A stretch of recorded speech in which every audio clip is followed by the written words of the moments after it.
Welcome to the Revenue Committee's public hearing. My name is Linehan. I'm from Elkhorn, Nebraska, and I represent Legislative District 39.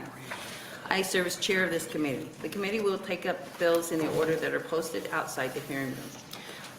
Our hearing today is your public part of the legislative process. This is your opportunity to express your position on the proposed legislation before us today. We do ask that you limit or eliminate handouts.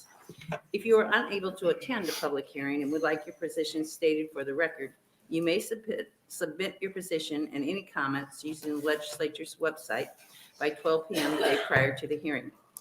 Letters emailed to a senator or staff members will not be part of the permanent record.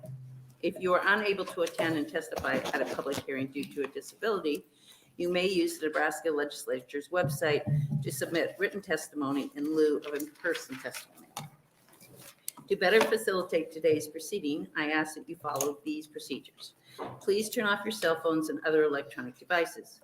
The order of testimony is the introducer, proponents, opponents, neutrals, and closing remarks. If you will be testifying, please complete the green form and hand it to the committee clerk when you come up to testify. If you have written materials that you would like to distribute to the committee, please hand them to the page to distribute, and I'll introduce the page in a second. We need 11 copies for committee members and staff. If you need additional copies, please ask the page to make copies for you now. When you begin to testify, please state and spell your name for the record. Please be concise. It is my request that you limit your testimony to 5 minutes. We will use the light system. You will have 4 minutes on green, 1 minute on yellow, and then I will ask you if it turns red to finish. If there are many wishing to if your remarks were reflected in previous testimony, or if you would like your position to be known but do not wish to testify, please sign the white form at the back of the room and it will be included in the official record. Please speak directly into the microphone so our transcribers are able to hear your testimony clearly. I'd like to introduce committee staff. To my immediate right is legal counsel Lyle Wheeler. To my immediate left is research analyst Charles Hamilton. At my left at the end of the table is committee clerk Thomas Weekly. Now I would like the committee members with us today to introduce themselves, beginning at my far right. Elliot Bostar, District 29. Brad Von Gillern, District 4. Good morning, Tom Breesy, District 41. Good morning, Joni Albright, District 17, Wayne Thurston, Dakota, and a portion of Dixon County in northeast Nebraska. Good morning, George Dungan, District 26, Northeast Lincoln. And this morning, our page is Matea. Could you please stand up so they can see you? Matea, who is at UNL studying political science. Please remember that senators may come and go during our hearings as they may have bills to introduce in other committees. Please refrain from applause or other indications of support or opposition. For our audience, the microphones in the room are not for amplification, but for recording purposes. Lastly, we use electronic devices to distribute information. Therefore, you may see committee members referencing information on their electronic devices. Be assured that your presence here today and your testimony are important to us, and it is a critical part of our state government. So with that, we will open with LB 804. Senator Von Gillern.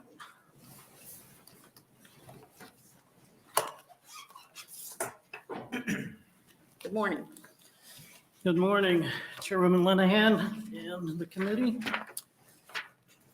My name is Brad Von Gillern, BRADVONGILLERN.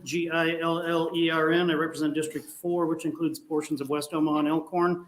Today I'm introducing LB 804 on behalf of Governor Pillen. LB 804 is very simple. It accelerates the tax cuts that were put in place last year.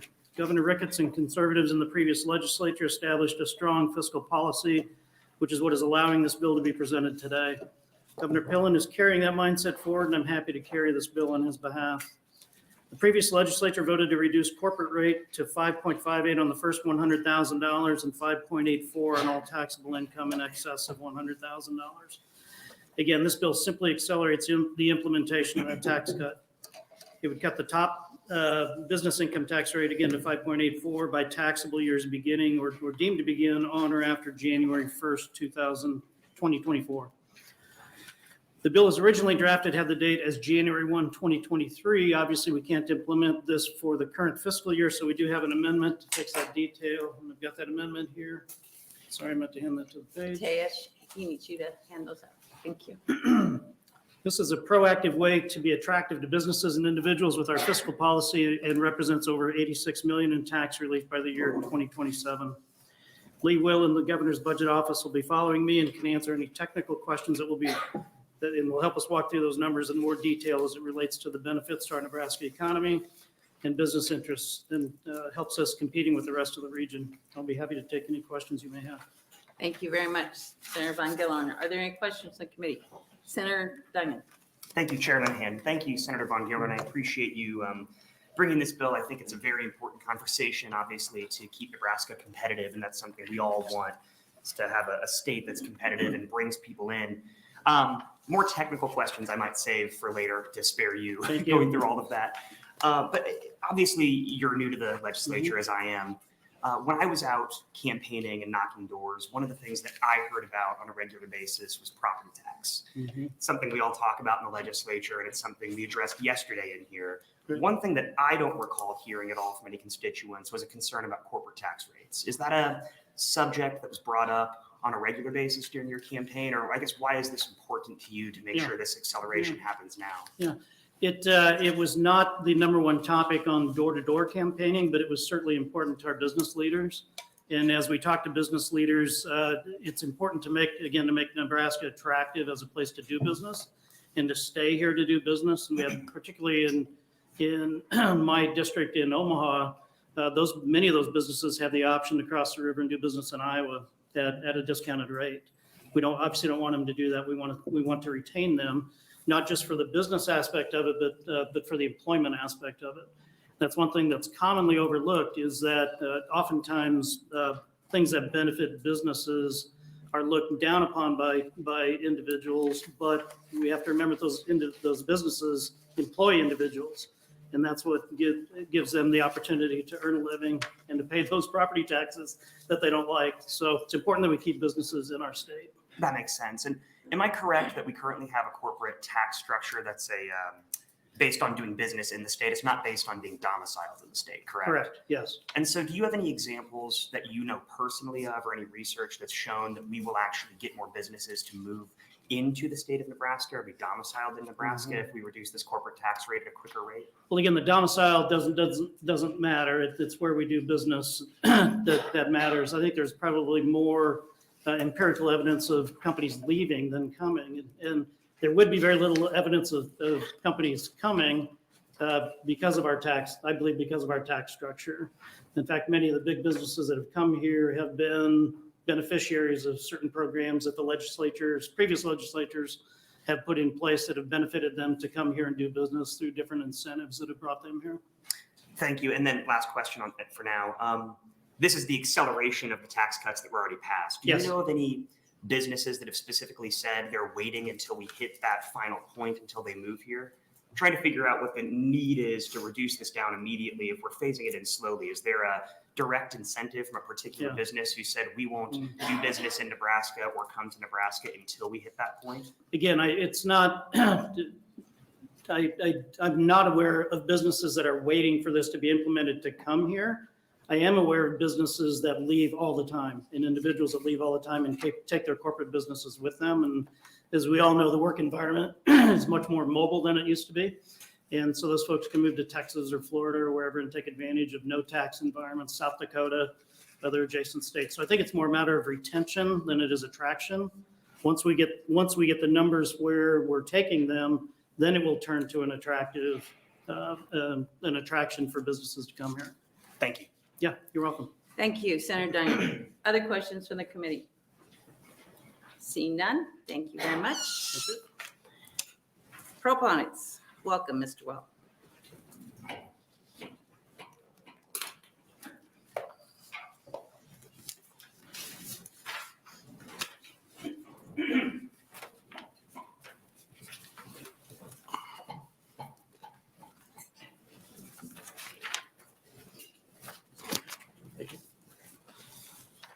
Good morning. Morning. Chairwoman Linehan and members of the Revenue Committee, my name is Lee Will, Leewill, and I'm the State Budget Administrator for the Department of Administrative Services Budget Division.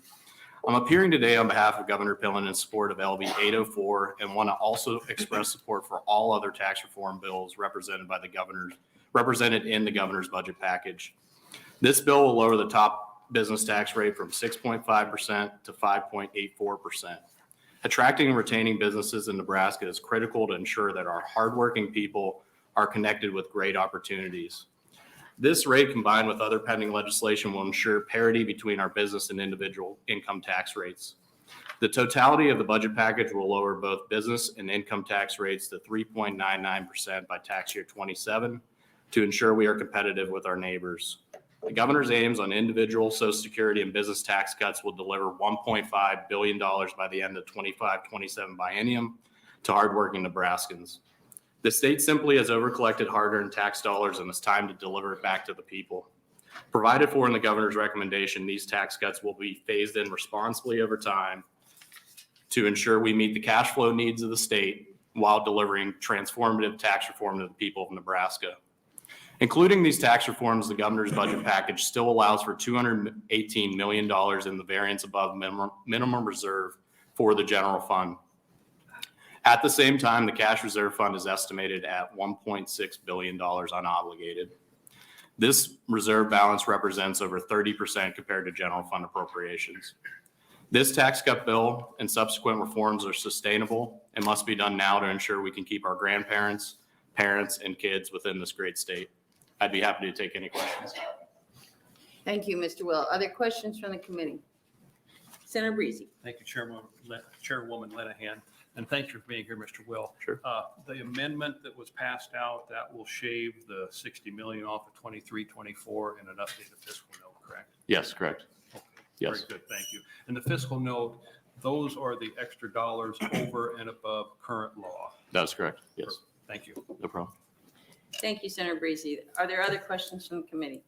Senator Dungan. Thank you, Chairman Hand. Thank you for being here today. Not going to go too deep into detail because I'm sure you understand this better than most people, and I don't want to make you explain everything. What is from a bigger picture, like 30,000-foot view here, what's the need or the importance of having parity between corporate and personal tax rates? I'm just trying to understand how that lines up and why it's valuable to our state. Yeah, one thing is simplicity. I mean, you go out and explain the tax code, you have multiple different tax brackets, tax codes, individuals different than corporate and business. I think that's important. As Senator von Gillern mentioned, it's important that we're competitive to make sure that we have thriving businesses in our communities so people can have great jobs. We have seen net migration in relation to businesses going to other states with lower tax rates. We've seen that nationally. For instance, Tesla moved to Texas, and I believe that was largely because of tax climate. We want to keep those businesses here in Nebraska, and we want to try to incentivize others, but we want to largely keep out the out-migration of our businesses that hire our folks in Nebraska. So it's more about is it fair to say that you're talking more about retention than recruitment? I mean, obviously they're both important, but your baseline importance here is retention and trying to keep people here rather than recruiting new businesses in. Yeah, I think, in comparative to South Dakota, for instance, we just got to be on the playing field. Right now, they're so advantageous with their tax code, it's really hard to compete.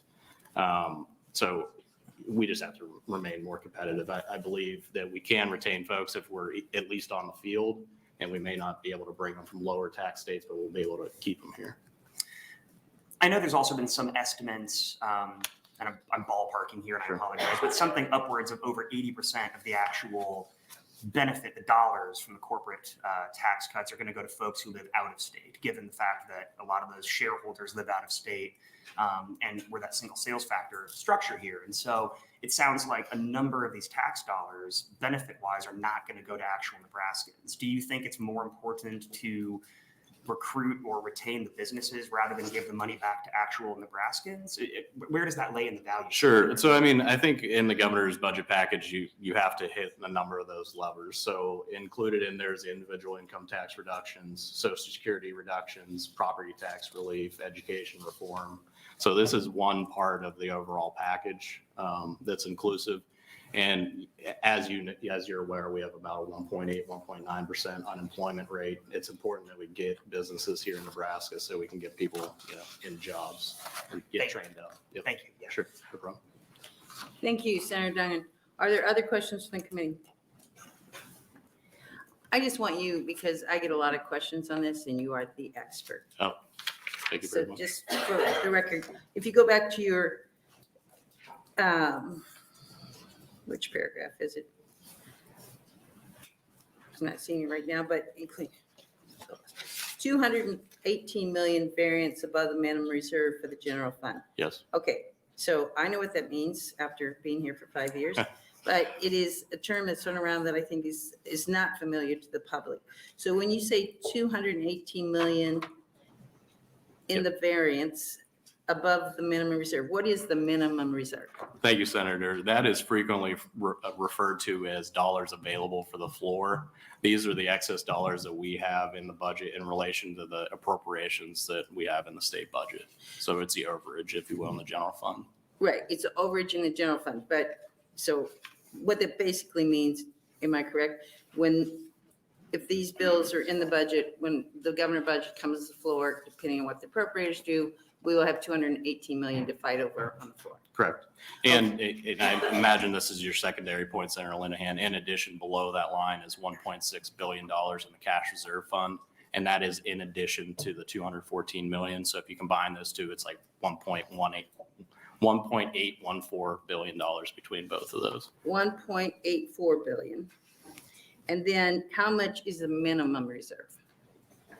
The minimum reserve that you have to get to is $324.3 million. So in law, there is a 3% reserve requirement against your beginning balance and your revenues. That's essentially to mitigate any, recessionary impacts or loss in receipts.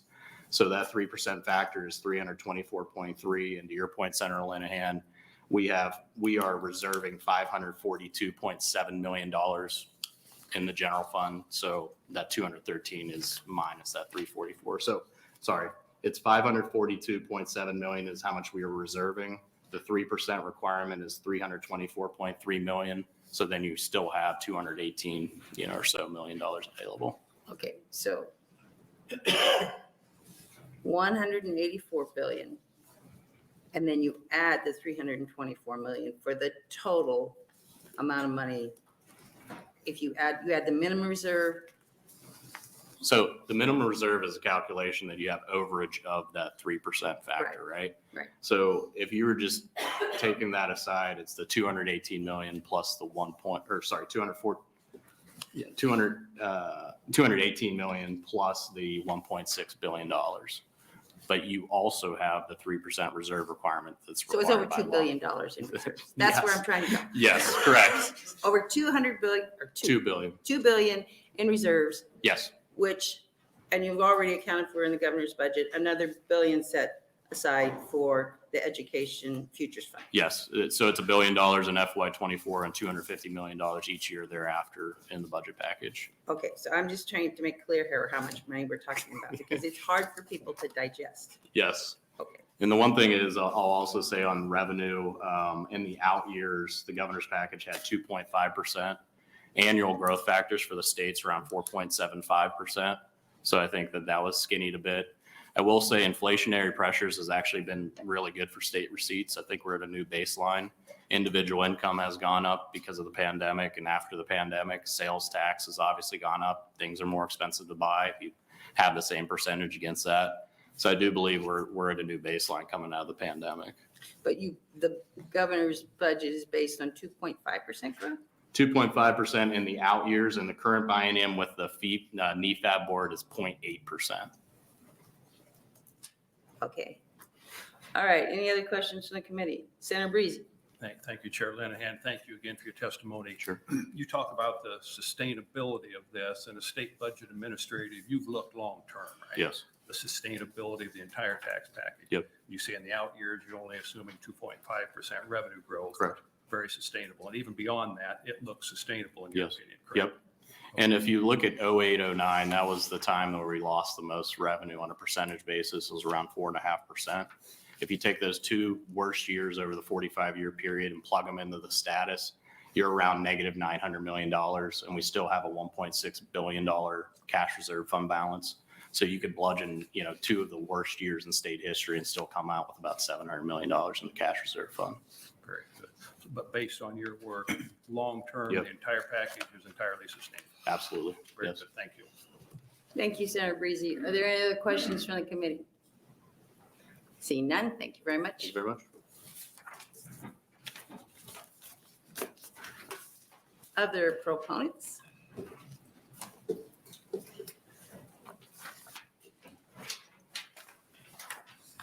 Good morning. I know you're looking at me strangely. I'm not looking at you.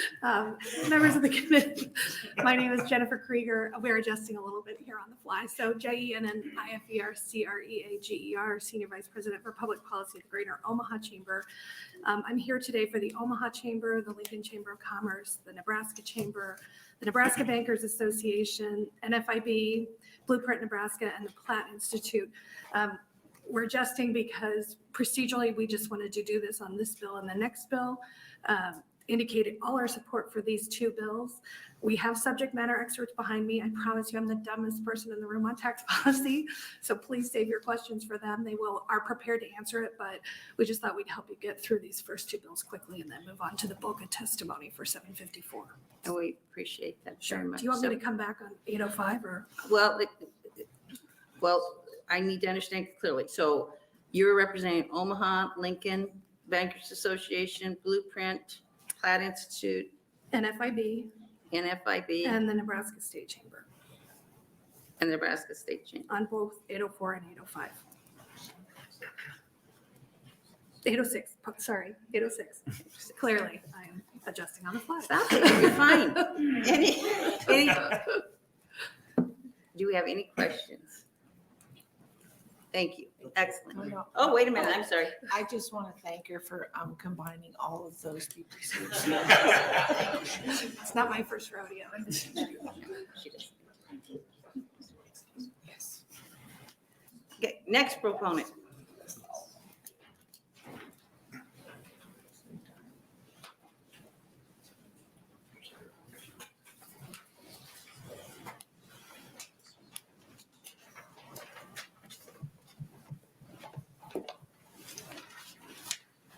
Good morning. Good morning. Good morning, Chairwoman Linehan, members of the committee. My name is Michael Lucci. I'm a senior tax policy advisor with the Platt Institute. Platt's here to testify in support of LB 804. We believe corporate tax reform offers Nebraska one of the best opportunities to incentivize in-state investment per dollar of foregone revenue. This reform would simply accelerate a rate change that's already in law, bringing the rate down to 584 this year instead of in 2027. For background, the United States had the highest corporate tax rate in the developed world until 2017. In 2017, the Tax Cuts and Jobs Act reduced the rate from 35 to 21 at the federal level, giving us a combined 25.8% corporate rate when you add the federal and you add sort of the average state rate. This puts the U.S. closer and more in line with the average in the developed world. So we're below countries like Japan, Korea, Canada, and France, but still above countries like China, Netherlands, UK, Russia, and Israel. The 2017 reform incentivized more investment in the United States. It kind of ended this situation where companies would kind of go relocate into Ireland, put their headquarters over there because of tax purposes. And it's also important to compete internally here. Right now, Nebraska's rate is 18th highest, tied with New York. This bill would make Nebraska's rate the 29th highest in the country, so better than the average state on corporate taxation. That would be a significant improvement. It would put Nebraska near parity with where Iowa is headed. Iowa's not there yet, but they're headed for 5.5. The Missouri is at 4.0%. Missouri actually has one of the lowest corporate taxes in the country of states that levy a corporate income tax.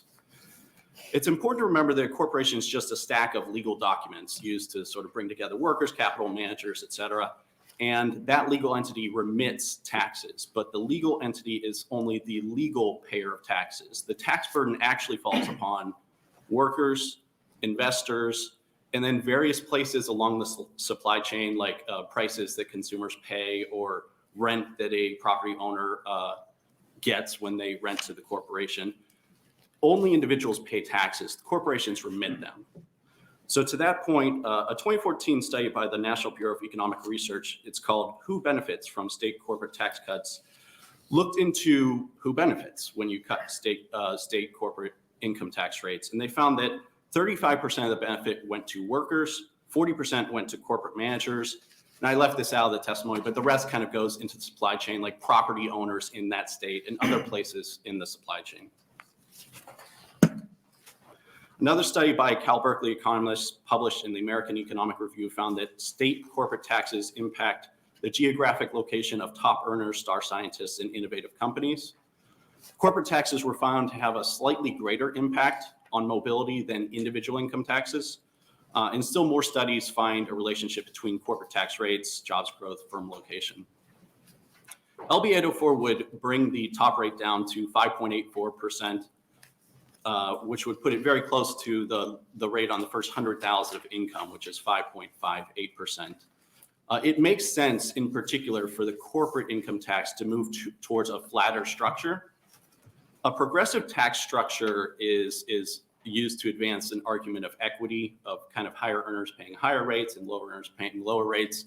However, that argument doesn't apply for corporations because corporations are owned by shareholders, and there are low-income shareholders, there are high-income shareholders, there are middle-income shareholders. In other words, hedge funds and pension funds both own Microsoft. So the idea of having higher rates for higher earning incomes, again, the corporation is just the legal entity that remits those taxes. The taxes are actually paid by individual workers, investors, and folks along the supply chain. In conclusion, Platt Institute supports LB 804, believes accelerating this corporate tax rate reform will help advance Nebraska's economy and workers. And I'm happy to take any questions and be involved in furthering this discussion. Thank you very much. Are there any questions from the committee?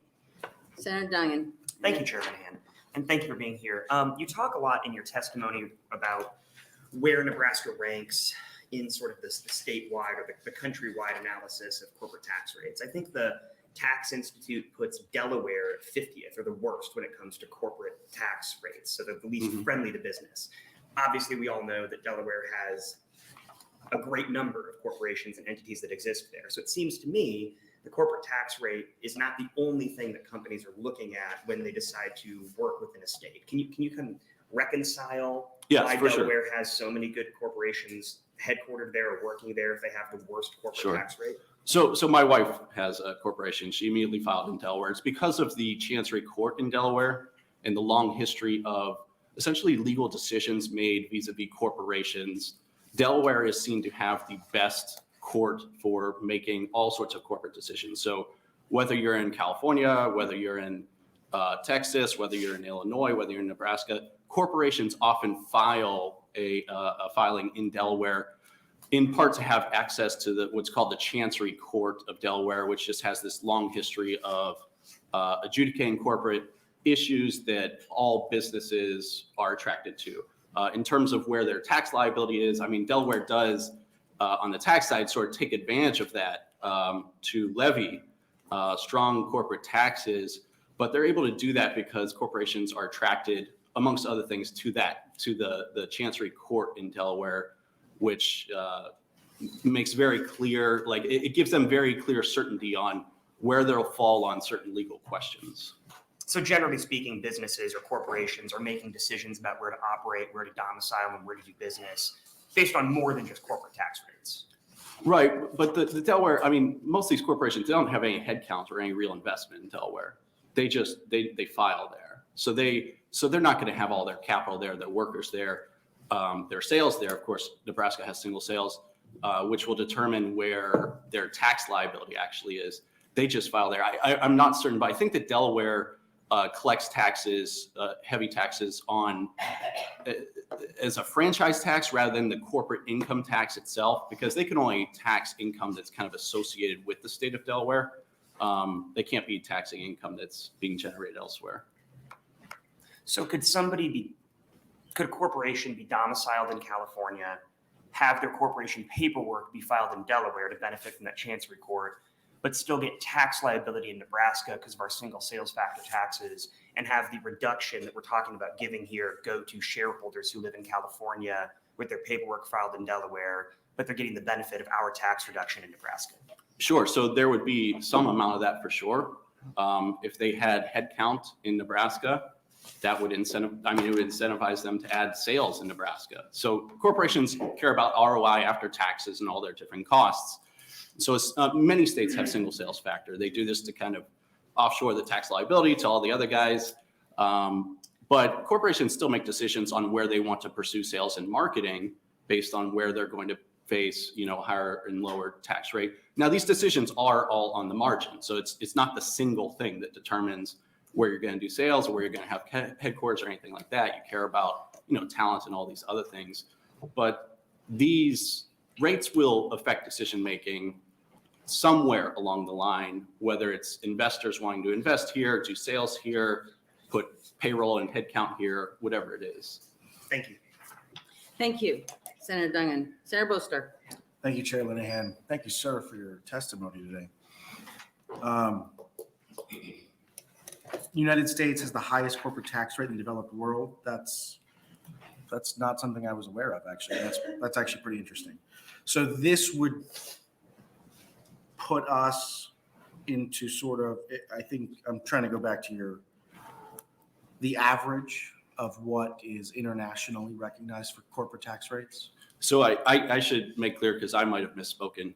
The U.S. had the highest corporate rate before the 2017 federal reforms. So the federal reform brought that rate down significantly to put us about average. And so actually, in light of the federal rate coming down by quite a bit, the state corporate income tax is now a larger piece of the pie, so to speak. When the federal rate was 35, and let's say Nebraska was at 5, so Nebraska was just 1/6 of a corporation's entire U.S. Corporate liability, whereas now the Fed's down at 21, and let's just say Nebraska is still at 7, just to make the math kind of easy. Nebraska is now 1/4 of that corporation's entire corporate income tax liability. But when I said we had the highest, it was before the 2017 federal tax reform. Just to give background, Nebraska competes within the states, and it sort of adds on to the average federal plus state corporate rate. But Nebraska does not cause the United States to have the highest rate in the developed world. Just out of curiosity, how do we compare on individual income taxes? Nebraska's top rate, it's high. I mean, the average among states, the average top rate has been drifting down to, I think it's around 5.1%. That's the average top rate across states. So Nebraska is high and it is progressive. Obviously, the reform we'll talk about later is addressing that, bringing it down. But that, Nebraska is high on both corporate and individual rate. I don't know exactly where Nebraska ranks on its top rate. I would guess it's somewhere around 12th highest, but I could follow up with you. That's just kind of a guess on my sense of state tax rates. And actually, since you just brought up the progressive nature of, our current taxation on both sides. The point that you're making on progressive rates not being appropriate for corporate taxation because ultimately the individuals that are contributing to that corporation can have any level of ability to pay. Right. So does that then mean that on our individual taxes, we should be looking for, is this an argument for why we should have a fairly robust progressive rate on individual income taxes?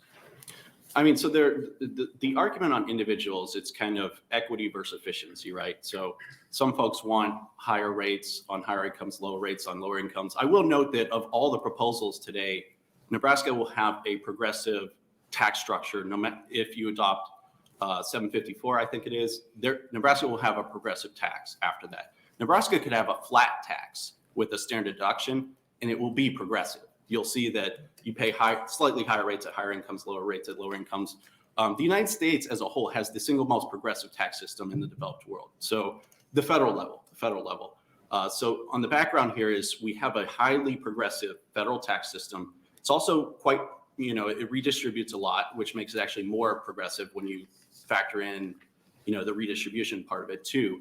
So states have to compete with each other, and states if they have a highly progressive rate, they do that in the background of the federal structure is already very progressive, and states are moving very quickly towards lower top personal income tax rates because they know they have to compete. And we'll get into that. I'll be happy to get into that more when we talk about the individual piece too.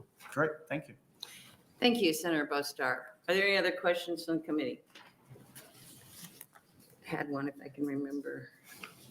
When you say the average rate of states, that would include states like California and Connecticut, where the top rate is really, really high. Like, I can't remember what's in California, but I think it's 884 in California. It's around 884, something like that. But when I'm giving the federal plus state, so federal's 21, and then the weighted average of states is, I think, 4.8 is what's reflected there. So you have your California 884. I think Illinois is 10 and a half or 11. South Dakota, I think, doesn't have corporate income tax, so there's 0. So it weights all that. yeah, okay, thank you. Any other questions from the committee? See none, thank you very much for being Thank here, you. appreciate it.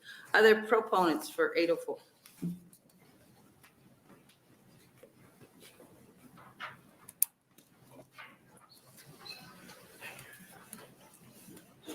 Good morning. Good morning, Chair Linehan, members of the Revenue Committee. My name is Jessica Shelburne, JESSICA-SHELBURN. I represent Americans for Prosperity, Nebraska, and I'm going to be very similar to Jen Krager and just say we are here to offer our full support of LB 804, and I will probably be back to do the same on 805. Okay, thank you. Are there any questions? Seeing none, thank you very much. Other proponents?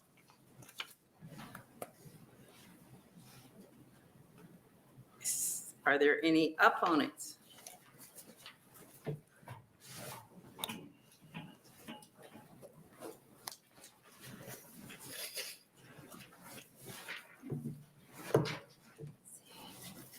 Good Good morning, morning. Chairwoman Linehan, members of the Revenue Committee. Also adapting a little bit on the fly here, want to contain the majority of my remarks for when we get to other bills, but I'm Rebecca Firestone, REBECCA-FIRESTONE, Executive Director of Open Sky Policy Institute, and we are testifying here today in opposition to LB 804. Generally speaking, we don't see profound evidence that reductions in corporate tax rates are necessarily going to be a sole motivator of economic competition within the state of Nebraska. We see that the preponderance of the evidence suggests that there's a variety of different factors that go into making different states economically competitive. Instead, what I would like to lift up here is where the variety, or is where actually the effects of this top rate are likely to go.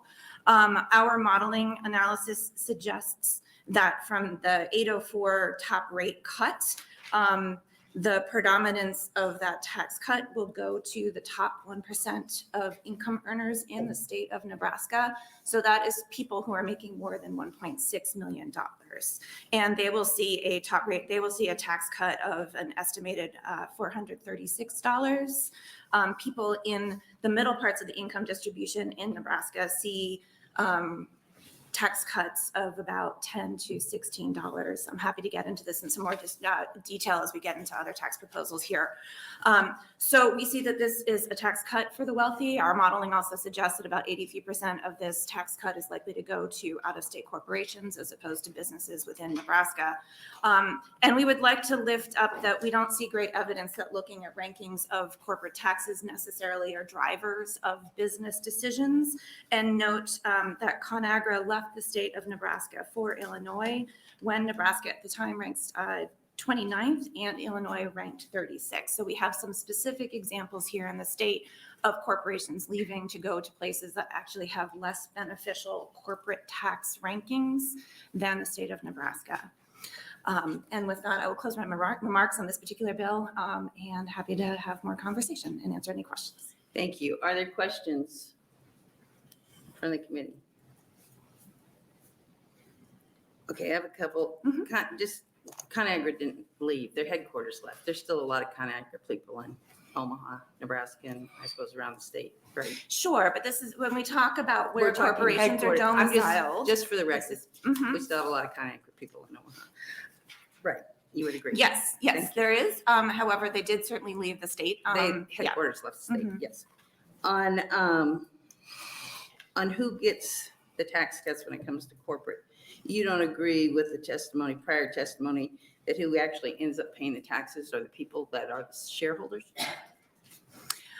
We were trying to sort of model who sort of within Nebraska is actually going to see a tax cut, in our modeling looked at specifically sort of for people who are paying taxes in Nebraska, that the top But how would income you know earners- who's shareholders and who's not?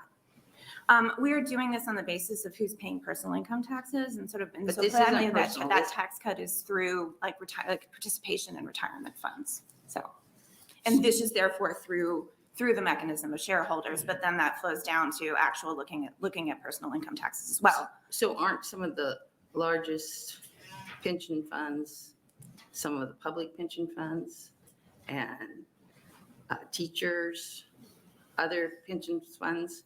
So those wouldn't be high-income people. We are looking at where the predominance of the tax cut is going to be affected in the terms of the income distribution of Nebraskans, and our modeling suggests that is within Nebraskans who are at the top 1% of the income distribution in Nebraska. And that is likely because they are people who have income that is participating in the stock market and are seeing tax cuts that way. Well, what about all the people whose pensions and retirements and IRAs are invested in the stock market? Proportionally, those people are going to have much less of their income invested there than people It's who are not their top 1%. income, it's their pensions. I'm talking about their pensions Mhm. that are invested in the market. Mhm. So if the higher corporate tax would affect those investments, and those investments are shared by a wide variety of low, middle, and high-income people, right? I'm happy to provide you the details of our modeling to show how Okay. this actually flows down to personal incomes, but as was discussed previously, eventually individuals are going to pay income taxes, and that corporate activity is going to flow down that way. So we can talk more about the modeling. I'm happy to share that Thank you. information. Thank you. Any other questions from the committee? Thank you very much. All right, thank you. Other opponents?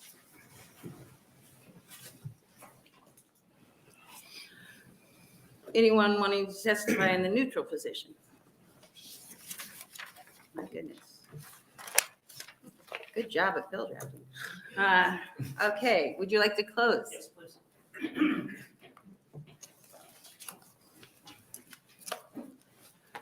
Thank you again, Chairwoman Linehan. In the committee, just a couple of questions or issues that were raised that I'd like to address. And I've actually got some personal experience in a handful of these. One of the questions, some great questions, by the way, Senator Duncan.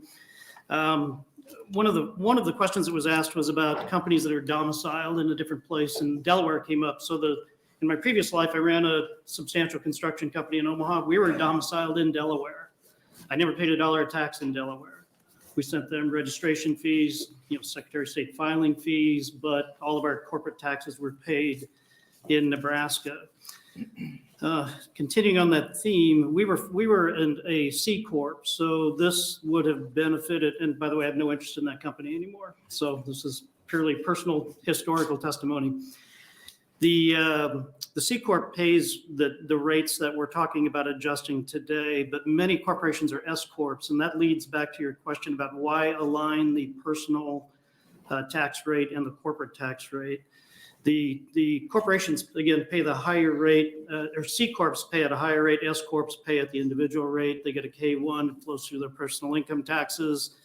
LLCs, LLPs, ESOPs typically are all S Corps, and so that would apply. So aligning those again gives more reasons for more corporations to stay and do business here in Nebraska. There was a question raised about out-of-state shareholders. Again, I'll lean on my personal experience, regardless of where my company was domiciled, where our headquarters were. If I pounded nails in Iowa, we paid Iowa tax. If I pounded nails in Nebraska, we paid Nebraska tax. So our workers were employed in Nebraska, and so therefore we paid Nebraska corporate taxes. So again, where the company is actually physically doing business is certainly critical. And then lastly, regarding Ms. Firestone's comments about the shareholders, our company at one point had 14 shareholders. They included project superintendents, we had a payroll clerk, our corporate secretary.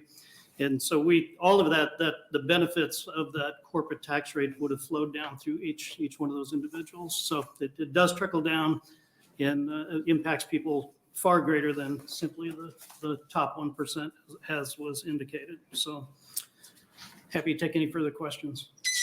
Thank you. Are there questions from the committee? Yes, we don't do the lights on that closing. Yeah, it's on. That's okay. Senator Dunn. Thank you, Chair Linehan. I think the yellow light's been stuck or something for a little while. But Okay, I'm sorry. I noticed it earlier too. I think it was affirming. Right, I was concerned maybe I was taking too much time, but We have a special light. exactly. We have one back here that you people can't see.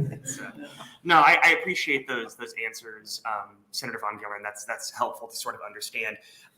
We're going to talk a lot more, I think, about corporate tax rates and income tax rates moving forward here. I keep sort of getting ahead of myself and forgetting the bill that we're talking about today, right now, is accelerating the tax cuts that were already voted on. Correct. Yeah. I wasn't here, obviously, during the last session. I know there was a large debate and a long conversation surrounding that. You also mentioned you brought this bill sort of on behalf of the governor, and I know there's been other conversations that have happened. What's the reasoning behind the need for this immediate acceleration? I mean, obviously, we have this stair step where this is already going to be put into place by 2027, I think it was.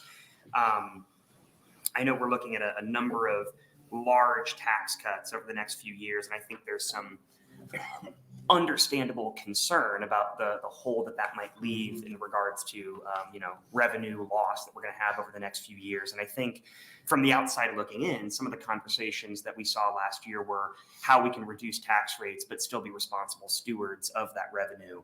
Do you know why we need this immediate drop down to that 5.84% rate? Or is it just because eventually we're going to get there, so we might as well do it now? I'm just trying to figure out the need for the acceleration. Yeah, the acceleration is to stop the bleeding of people and corporations leaving the state. I mean, that's probably the quick, down and dirty answer. Is there are people leaving all the time. I've got personal friends that have left and moved to Florida, to Texas, South Dakota, Oregon, I believe. Simply for taxation reasons, and they've taken their businesses with them. It's simply to stop the bleeding. If we wait for another year, another 2 years, another 3 years, that's that many more corporations that are going to leave. It's that many more jobs that are going to be lost. And again, the conversation here is around corporate income tax rates, of course. That's what we're talking about. But as was mentioned before, never forget that those corporations are made up of people. I mean, a corporation is nothing without the people that work within that corporation, and each one of those individuals pays not only, they will benefit from the lower corporate tax, but they pay individual tax, they pay property tax, they fund our schools. These are people that, they're large manufacturing plants that could pick up and leave Nebraska tomorrow and take lots of good skilled blue collar and good skilled trades jobs with them. And we know that that's happening. And again, you asked a great question earlier. Are we going to incent more companies to come here? I would say probably. I don't have any empirical evidence to show how many or what that number might be. But it certainly would be more than if we have a higher rate. But again, I believe this is to stop the bleeding and prevent companies from leaving that are planning to leave. No, I appreciate that. And Yeah. it's helpful to understand that. I know Thank that you. in my cursory amounts of research, there's some evidence to show millionaire migration. I know to places like Florida, but obviously they're a lot warmer than we are here in Nebraska. So there's other reasons I know people are incentivized to move elsewhere, but I do appreciate the answer and the explanation. Thank you. Thank you. You bet. Thank you, Senator Dunn. Any other questions from the committee? Seeing none, thank you very much. Thank you. And that, do we have letters? Yes.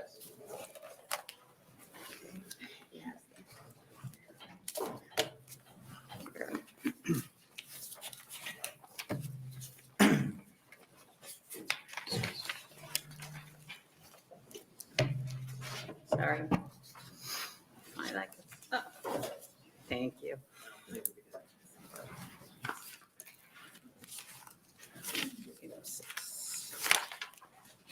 $806, we had one excuse me, 804, we had one proponent, 2 opponents, and 1 neutral.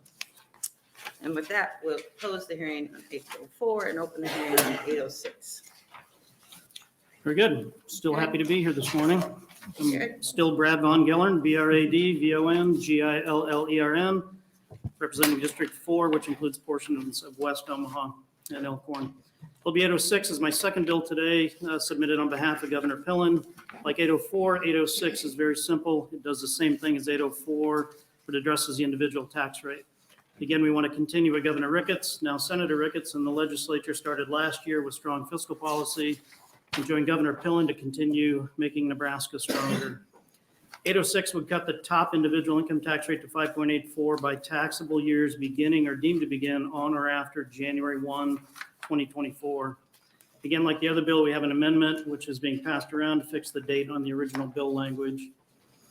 We're all feeling the rising costs of goods and services, record high inflation, and high gas prices. This bill comes with a rate decrease as well as the accelerated components, so Nebraskans can start seeing these savings immediately. With the amended language, this is over $340 million in tax relief by tax year 2027. Again, we have others who will follow in support of this bill, but I'll be happy to take any questions you may have. Thank you very much. Are there questions from the committee? Seeing none, thank you very much. Proponents. Mr. Will.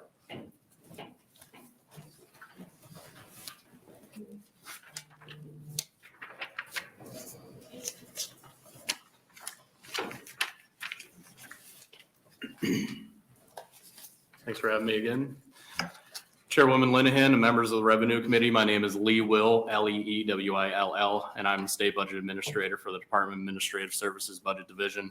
I'm appearing today on behalf of Governor Pillen in support of LB 806 and again express full support for all other tax reform bills represented in the governor's budget package. This bill will lower the top income tax rate from 6.44% to 5.84%. Getting competitive with our neighbors is a must. Every state surrounding us has a lower income tax rate, and we must compete to attract and retain critical talent in Nebraska. As previously indicated, the governor's tax reform package will lower both individual income and business tax rates to 3.99% by tax year 2027.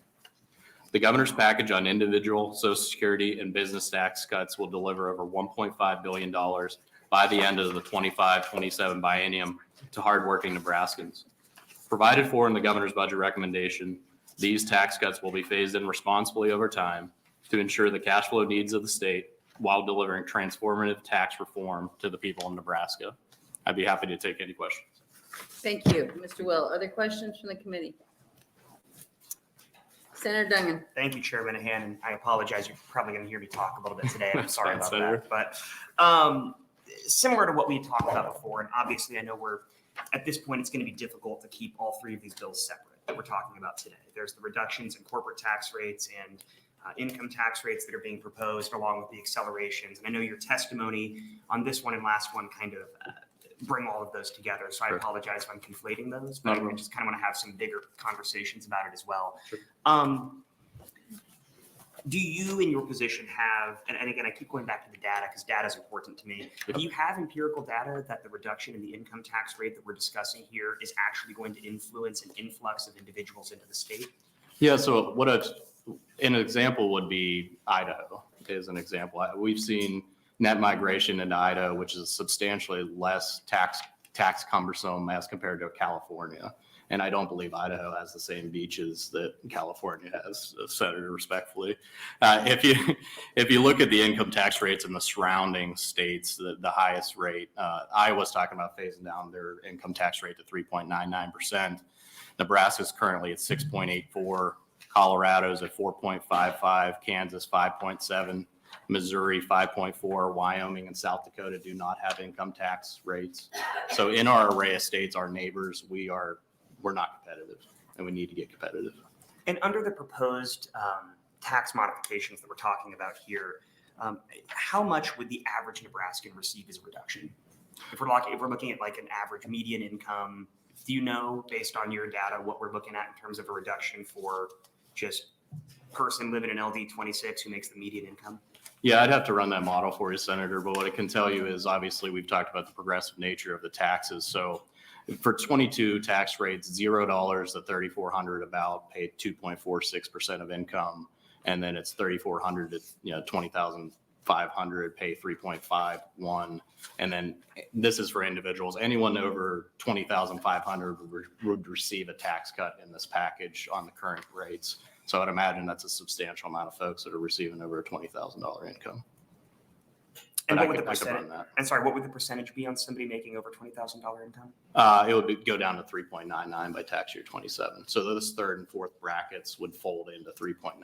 And we're talking about under the plan being proposed by the governor. Yeah, the totality of the plan, not the phase-in rates. That the 5.84 on this bill is just related to the top income tax rate in the current tax year. Okay. Or tax year 24, excuse me. I appreciate that. Yep. I just done some quick math, and I think like the median income in Nebraska is something around $33,127, right? And if we're looking at people who are making about $33,000 for income under the proposed plan, at least based on my math, which I'm willing to admit may not be as detailed and nuanced as your math, but we're looking at about a $300 reduction in taxes. And I struggle to believe that somebody's going to move into our state based on $300 of a reduction of tax. It's going to cost them more than that to hire the moving van, right, to get them here. And so the people in my district that I represent tend to not make the higher income brackets. I mean, some of them do, obviously, but a lot of the folks in LD 26 are folks making closer to that median income based on the data that I've seen. And so I guess I struggle to see that this is actually going to incentivize folks to move into Nebraska based on the fact that we're talking about a relatively minimal tax cut for the average person. But I'd be happy to talk to you more about that sort of outside of here about whether or not that modeling is correct. But I just want to raise that point because I have concerns about whether it's actually going to incentivize an influx of folks into our state. Gotcha. That was a $300 an annual figure, or did you run that over the lifetime? I think it was an annual figure. I think it was $300 annually. I would argue that if you're making $30,000, $300 would be a big impact for you. Listen, I make $12,000 a year. So. And I would imagine 300. I mean, I came from Pennsylvania about 7 years ago. It is astonishing to me that Pennsylvania, which is a high tax state, is at 3%, and Nebraska's at 6.84. My wife had me, I moved with her to Nebraska, and I was really surprised when I got here. That it's one of the highest tax states in regards to to the top income tax bracket. So, I mean, we have these array of states that are all lower than us, and we're surrounded by them. We are seeing people go to these lower tax states. We are seeing that happen in out-migration.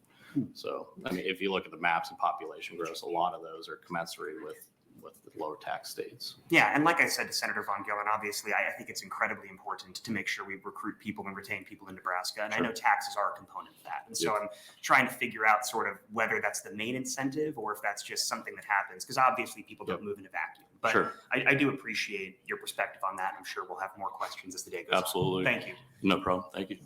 Thank you, Senator Dungan. Are there any other questions?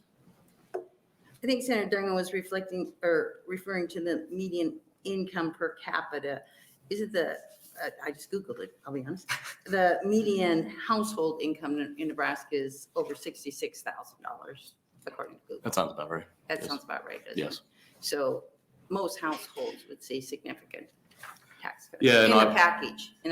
Yes, but there are different tax rates for, married filers. So, but yes, there would be a substantial amount of relief for folks. Thank you. Yes. Are there any other questions for the committee?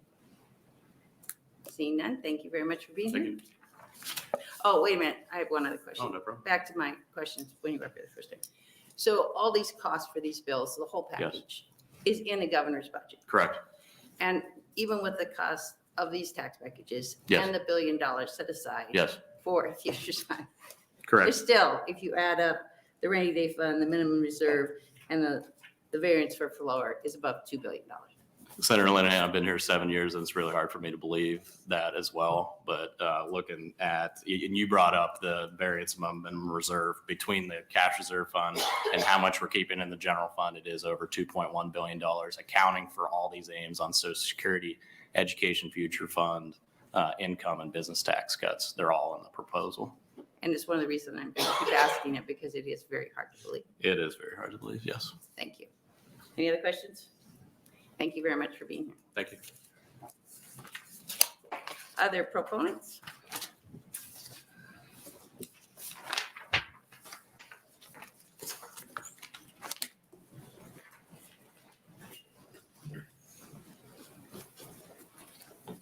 morning.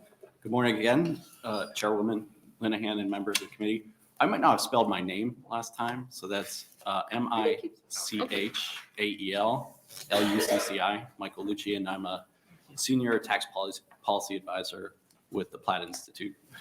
Again, Platt's testifying in support of LB 806, which would bring down the top rate to 5.84% effective January 1 of this year. Under existing law, it would become 5.84 in 2027.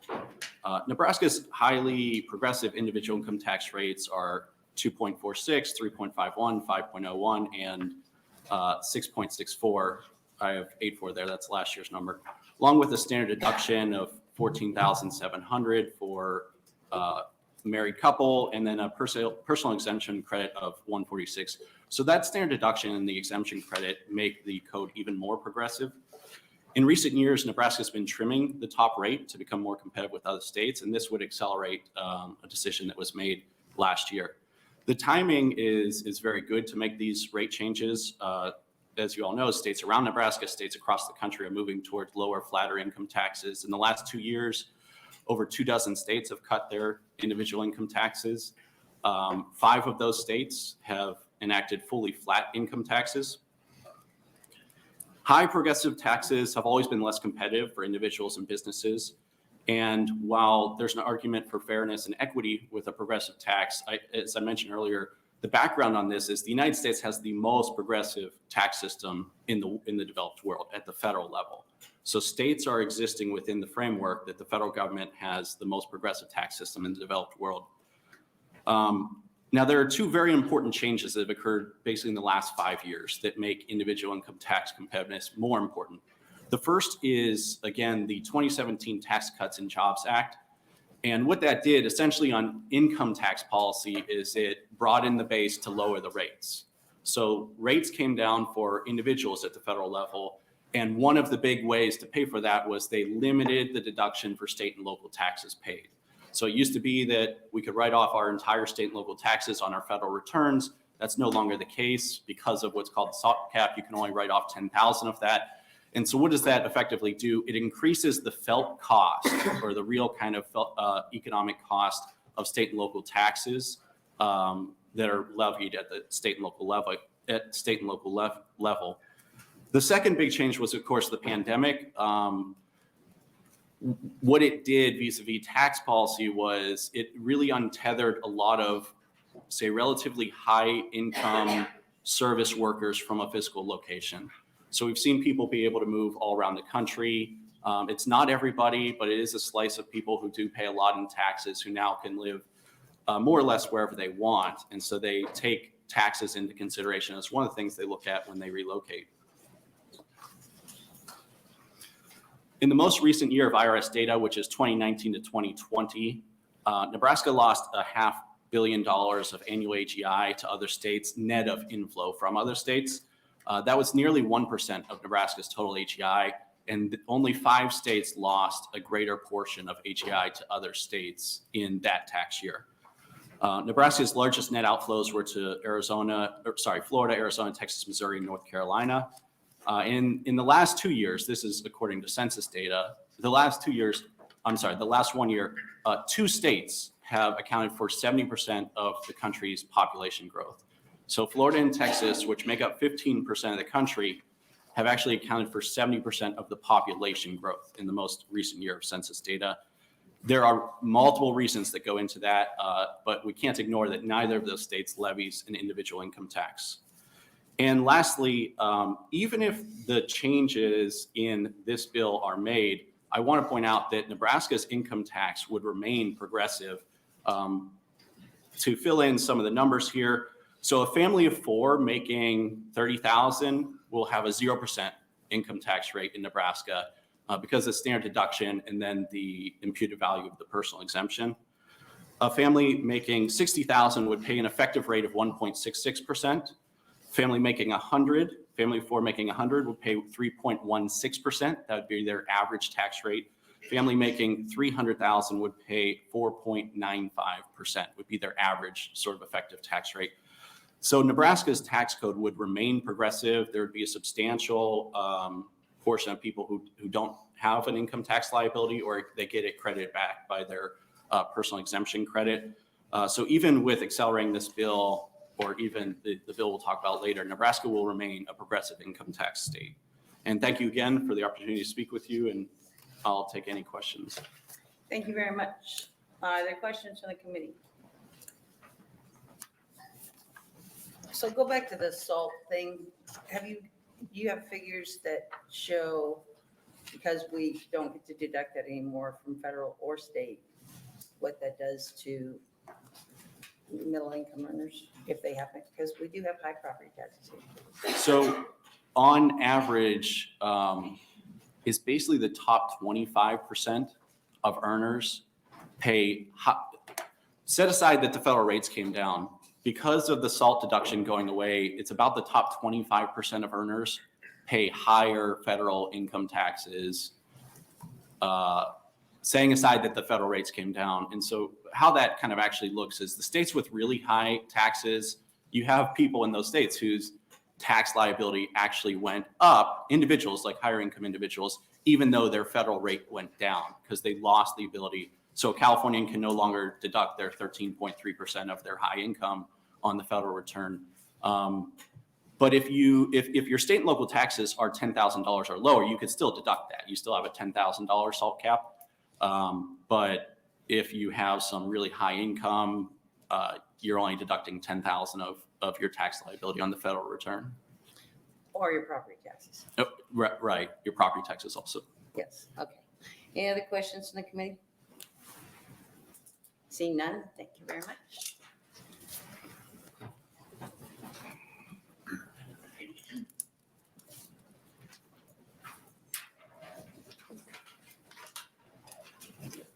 Chairman Linehan, members of the committee, my name is Jennifer Krieger, JENNIGRCREAGER, Senior Vice President of Public Policy at the Greater Omaha Chamber.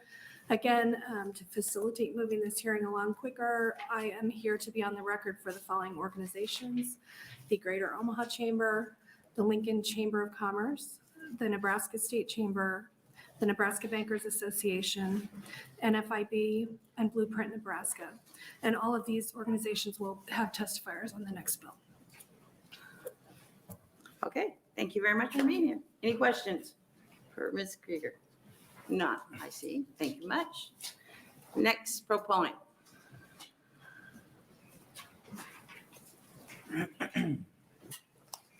Good morning. Again. Good morning again. Jessica Shelburne, JESSICA-SHELBURN, representing Americans for Prosperity. Again, just wanting to be on the record in support of LB 806 and accelerating the work that was done last year by the legislature. Thank you very much. Are there any questions for Ms. Shelburne? Seeing none, thank you much. Thank you. Other proponents? Other proponents? Opponents?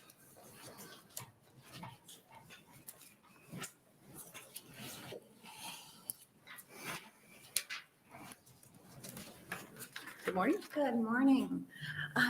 Members of the Revenue Committee, Chairman Linehan. My name is Rebecca Firestone, REBECCA-FIRESTONE, Executive Director, Open Sky Policy Institute. We would like to be on the record as opposing LB 806, and we'll note that our analysis of the distribution of the effects of this specific tax cut of accelerating last year's tax cuts down to 5.84% now. Again, the top distribution of Nebraska's income distribution, the top portion is what receives actually a tax cut predominantly under this particular proposal. So our modeling suggests that the top income earners in the state, people making more than $1.6 million, would receive a tax cut of $9,755 under this proposal, whereas people in the third income quintile, which is people starting at about $55,000, would receive a tax cut of about $80 under this particular proposal. So we'll have a little bit more conversation about regressivity, progressivity, I think, under the next bill that we'll talk about in the package, but just want to highlight that this particular proposal itself is predominantly targeted to benefit the wealthiest Nebraskans. Thank you. Are there any questions? Seeing none, thank you for being here. Are there any other opponents? Anyone wanting to testify in a neutral position? Senator Von Gillern, would you like to close? And when you're coming up, we did have letters for the record, 1 proponent, 3 opponents, and 0 neutral.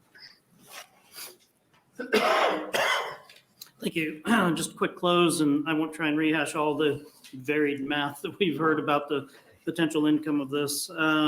But we've heard numbers anywhere from $80 to $300 to potentially $600 to $1,000 for median income. Again, I'm not going to rerun the math, but I do know that this committee had a hearing last week on a sales tax exemption that was proposed for diapers, and the figure that was proposed or that was given at that point was that it would impact households by about $70, and that was seen as a substantial improvement for those households. So I think any improvement we can do for Nebraskans in their income tax scenario would be seen as beneficial and would potentially impact households dramatically. Thank you. Are there questions for Senator Von Gillern? Sorry. Okay, with that, we close the hearing on LB 806, and I'm trying to stall because I don't know where my book is. Danny, please, next bill. Thank you. See? Good military. She says a problem, he's gonna go fix it. I think Grant can do it. Oh, we got it. Okay.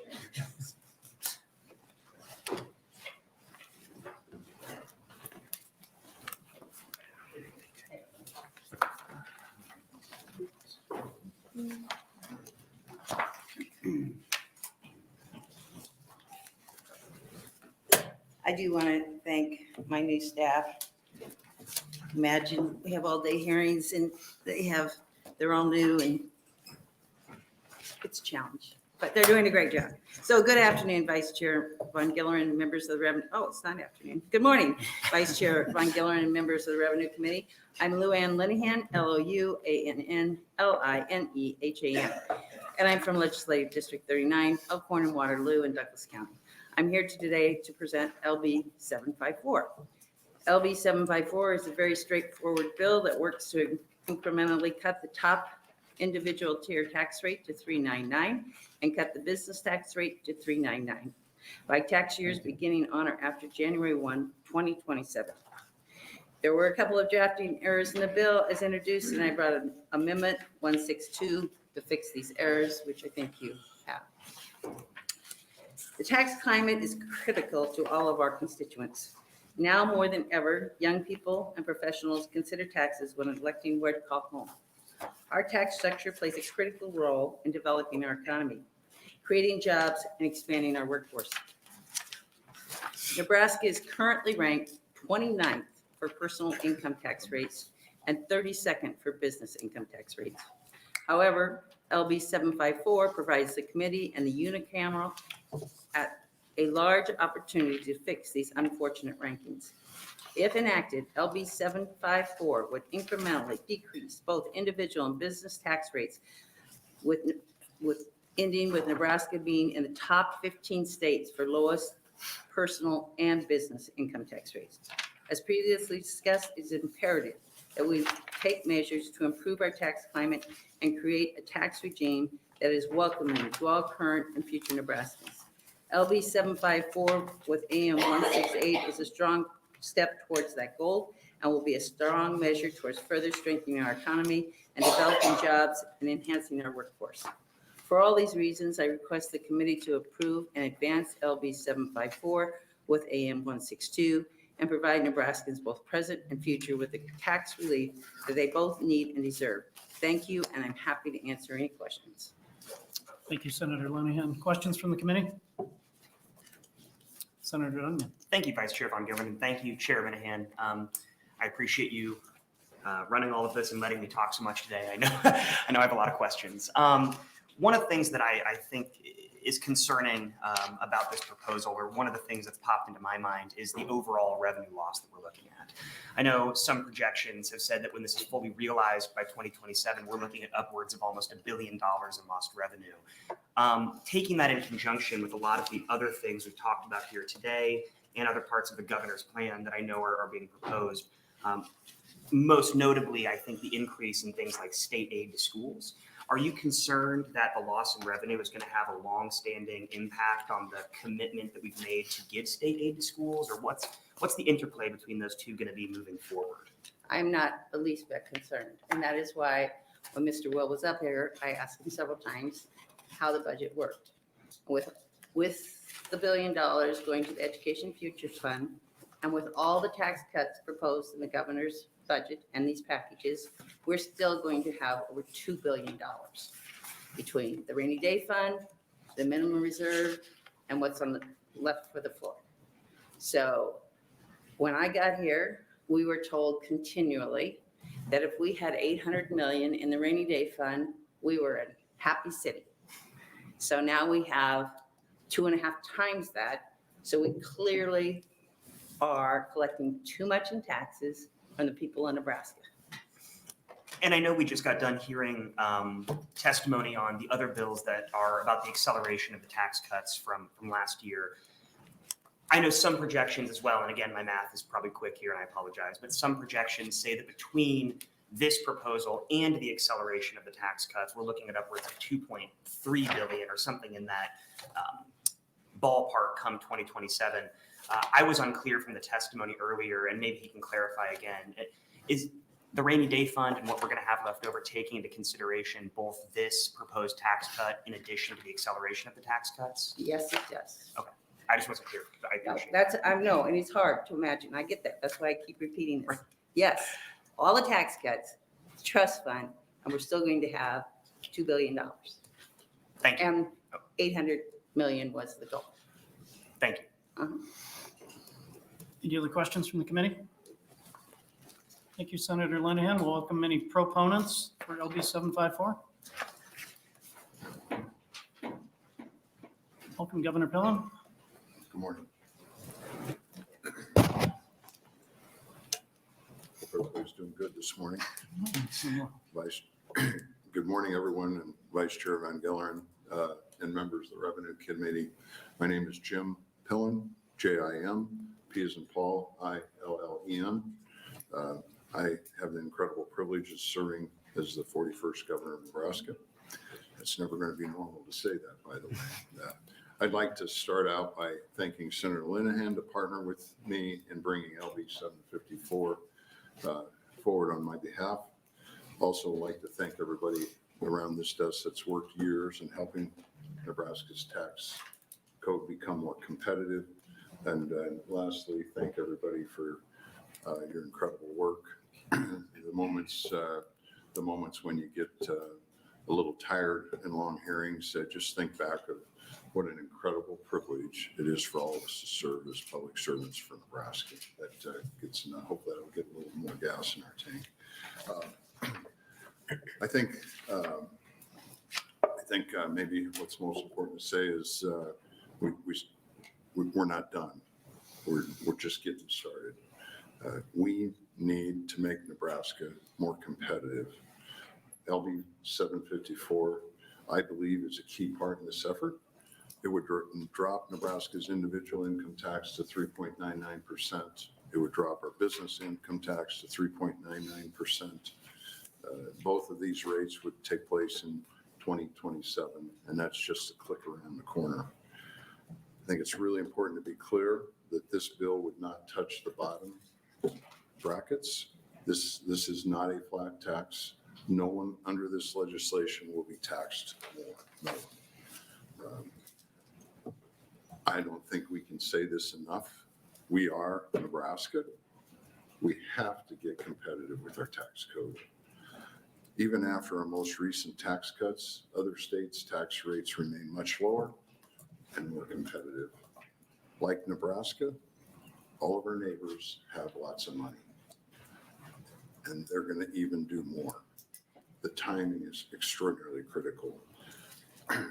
You all probably know this, but maybe for the record, there are states with no income tax: Alaska, Florida, New Hampshire, Nevada, Tennessee, Texas, and then, of course, along with our neighboring states of Montana and South Dakota, who take no tax for income from their residents. And we've seen other states starting to take action. Our neighboring state, Iowa, has lowered their rate to 3.99, and that takes effect in 2026. I think we all agree we can't be beat by Iowa. Not a chance. Mississippi Governor Reeves has called for a complete elimination. What's going on today? Governor Reeves has called for a complete elimination of income tax in Mississippi. Montana Governor Gianforte is working to cut income tax. Governor Bergen in North Dakota is doing work. His plan is to have the lowest flat tax rate in the United States. Governor Sanders in Arkansas is also calling to eliminate the state's income tax. I could go on, but I think you get the picture in regard to what's going on in the landscape of other states. From my seat, I just believe there's no reason in Nebraska that we can't compete with the other states, just no reason. If this rate was in place today, this would get us to increase from where we are to number 15.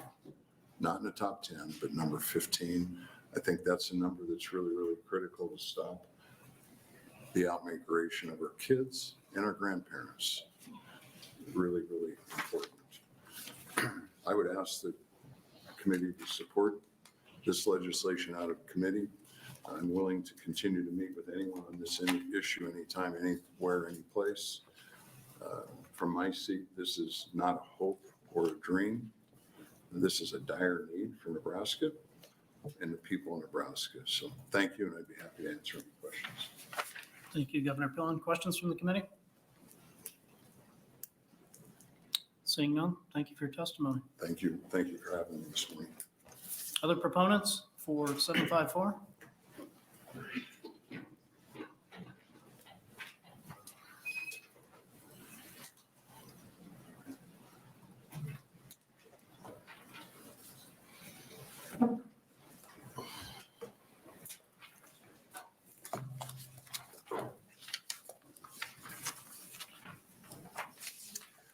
Well, good morning.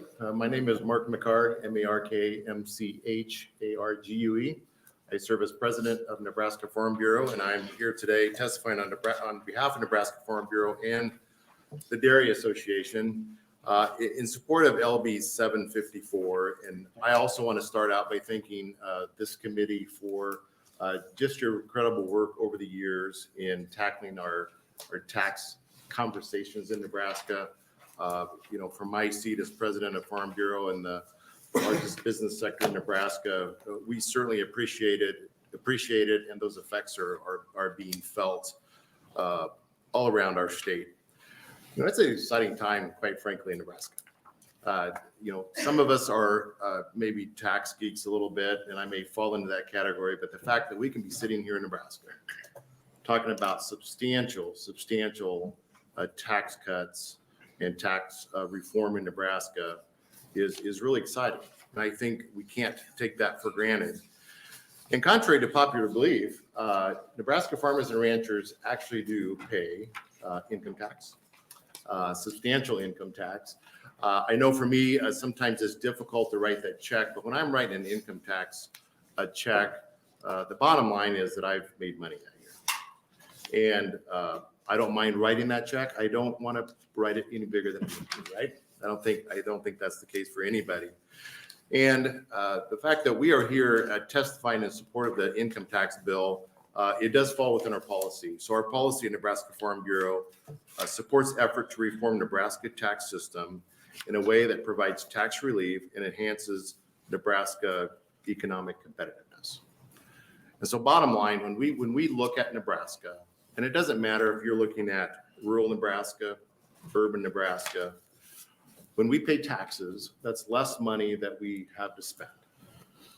And it doesn't matter if you're going to downtown in Omaha or Lincoln to spend that money on groceries, or if I'm going in to buy a part in rural Nebraska in Central City, I have to pay for that with funds that is available after taxes. So by us lowering our effective tax rate or tax rate on income, we're for that. Now, some people would probably ask, Farm Bureau hasn't traditionally been here really ringing the bell substantially on income tax reduction. And I just want the record to know that we do constantly have that conversation. But the reason that we're not here every time is because property taxes is still our number one tax burden.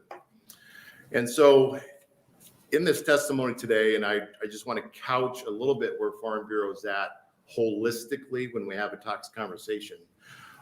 There's been mentioned several times this morning about the significant tax packages that are beginning to work their way through the process. We are for the entire set of packages that are going through both in education reform, money into the property tax credit fund. We're going to talk about taking community colleges off our tax rolls. We're also here talking about income tax as well. So when we collectively put those together, we believe ultimately if they can move together, it'll be a great advantage for not only the farmers and ranchers in Nebraska, but for everybody in Nebraska.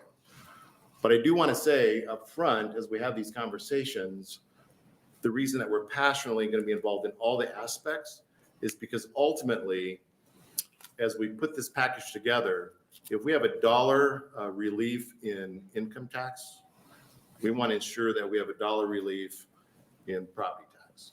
So it doesn't matter if we're talking on education reform or income tax or the other packages, we will be working hard to help shepherd a package through that helps our tax system be more balanced. And in our view, being more balanced would be an equal amount to income tax reduction as well as property tax reduction. So that's my main message today. Again, thank you for all of you do for this committee. You got a pretty high calling this year, but it's exciting to be a part of this conversation, and we'll be happy to answer any questions that you might have. Thank you, Mr. McCart. Questions from the committee? Senator Breezy. Thank you, Vice Chair, and thank you for being here, Mr. McCart. So it's fair for me to conclude that the support of the Farm Bureau and other farm organizations of the package is conditional upon your 50-50 description of property versus income tax relief. Yeah, I think that'd be very fair. That has been equitable in the last couple of years in these discussions, and I think as we move the ball forward, we feel like it's equally equitable this year. Very good, thank you. Any other questions from the committee? Thanks for being here, Mr. McCart. Other proponents?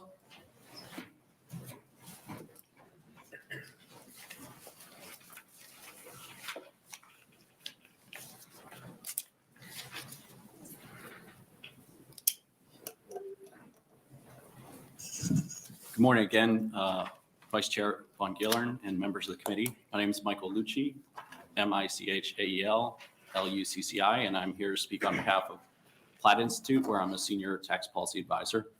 Platt's testifying in support of LB 754, which would reduce the top rate for individual income to 3.99% and would give Nebraska a flat 3.99 corporate income tax rate. Going into 2023, Nebraska is below average on its overall competitiveness on both individual and corporate income taxes, ranking right around 30 on both of those.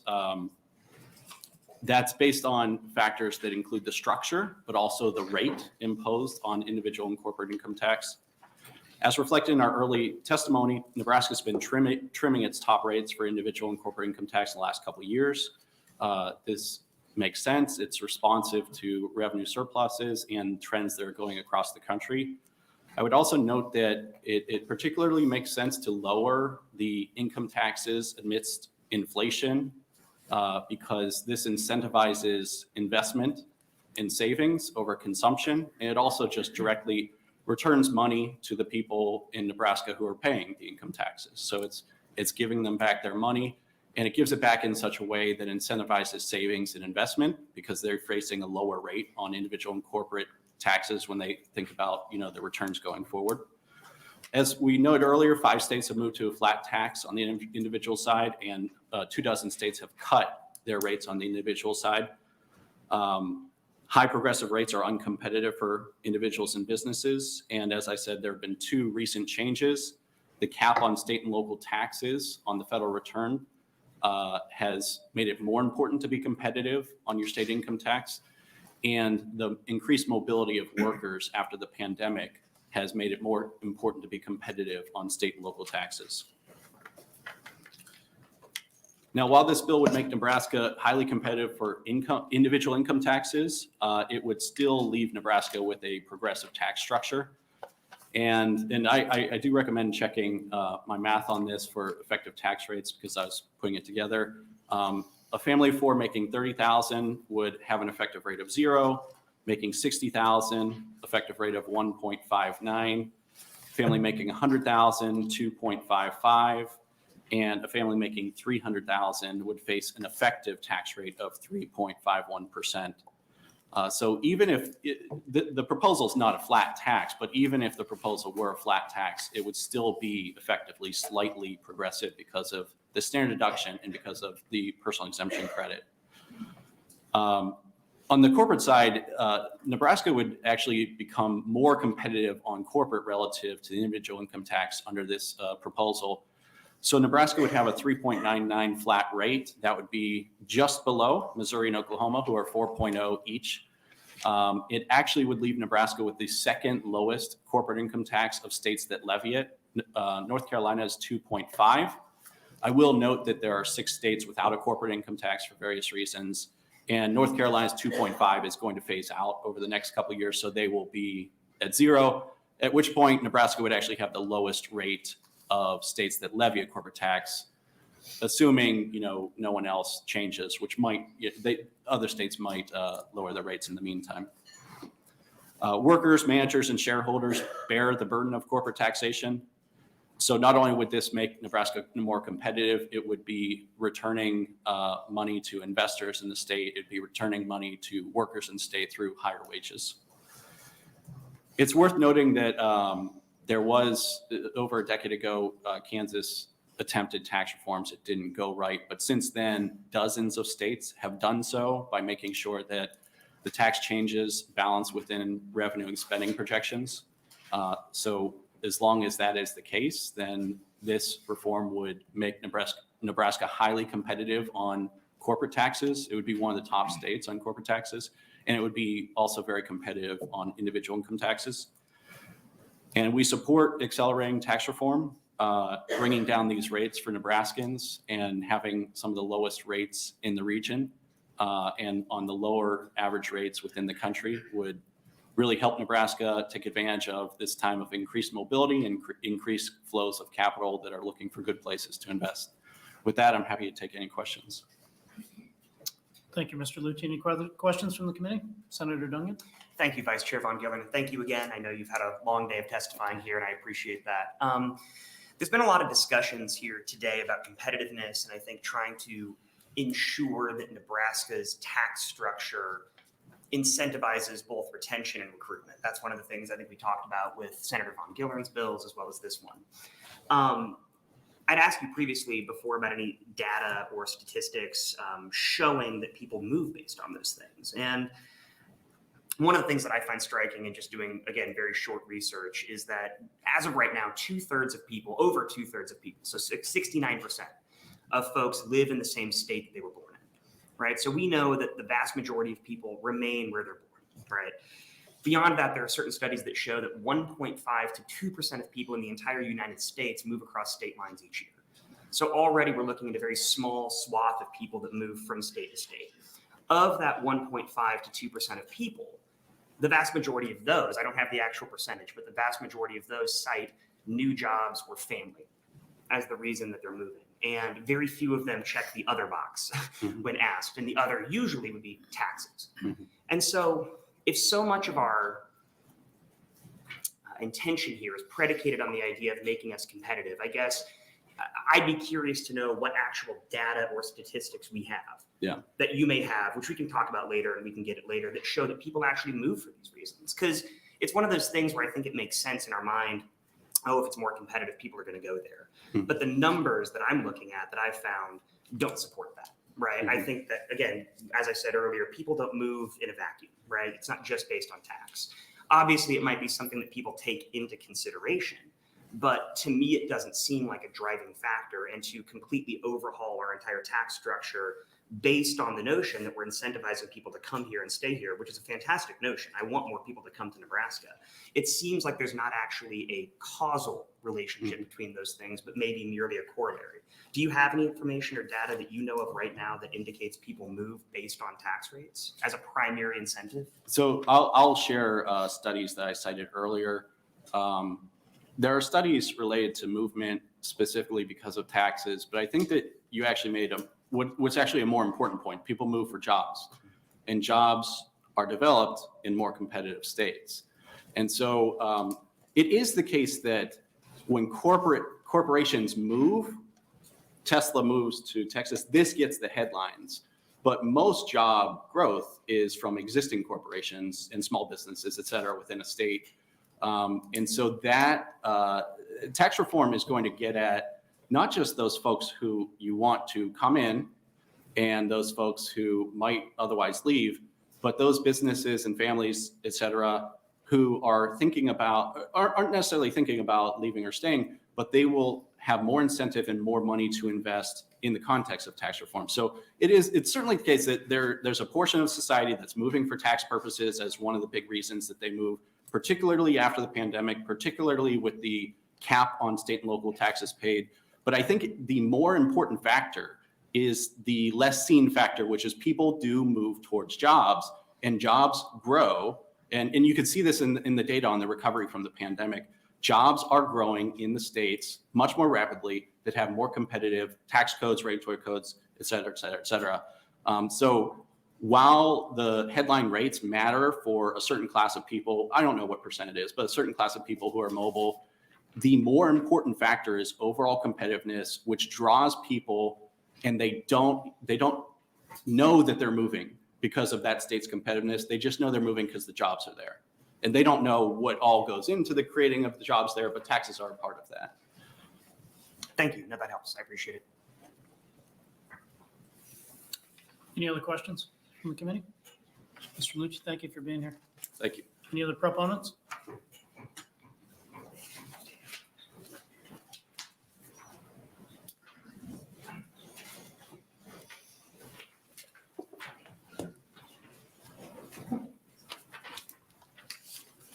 Morning.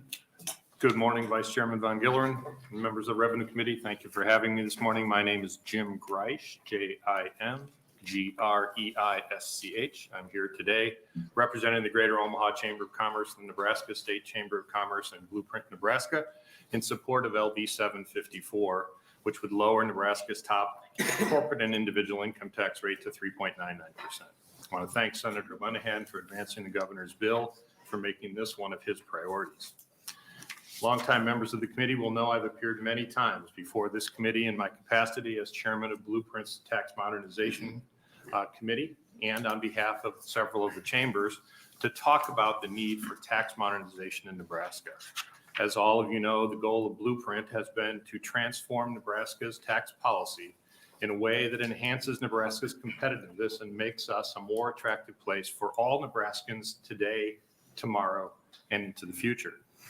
It should be noted that we have long advanced a concept that the tax policy we adopt should be transparent, should be fair, and it should be equitable.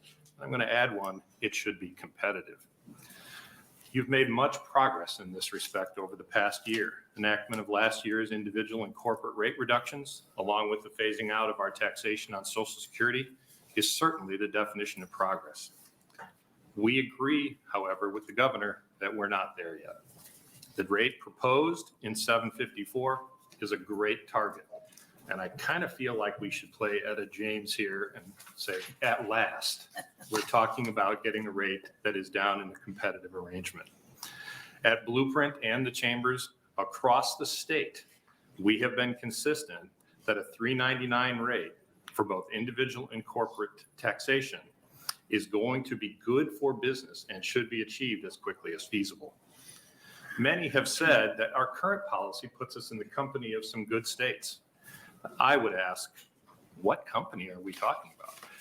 We would not want to be and should not be compared to states where people are fleeing the state for burdensome taxation, that are not attracting business or workforce, and are not competitive, and constantly come from behind. Simply said, the lower the rate, the better. $3.99 puts us in good company, rate-wise, makes us more competitive with our neighbors, and increases our competitiveness with those states with whom we compete for economic development. There have been several questions this morning regarding why people move, and I would add one element to the conversation regarding why people move. Our last speaker, Mike Bellucci, properly mentioned that people follow jobs. The jobs are often shepherded by site selectors who routinely make choices for their clients based upon the tax burden that the employees whom they ultimately represent in the search will bear. Recent studies put Nebraska at an incredibly uncompetitive 38th, one being good, 50 being bad.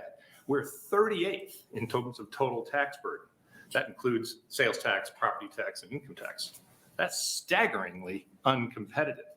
If site selectors are using that type of data to drive their clients to relocate, the jobs will follow them elsewhere, not to Nebraska. As you know, Iowa will soon reach $3.99, and that's going to be tempting. We'll have a lot of border bleed at $3.99 compared to our current rates.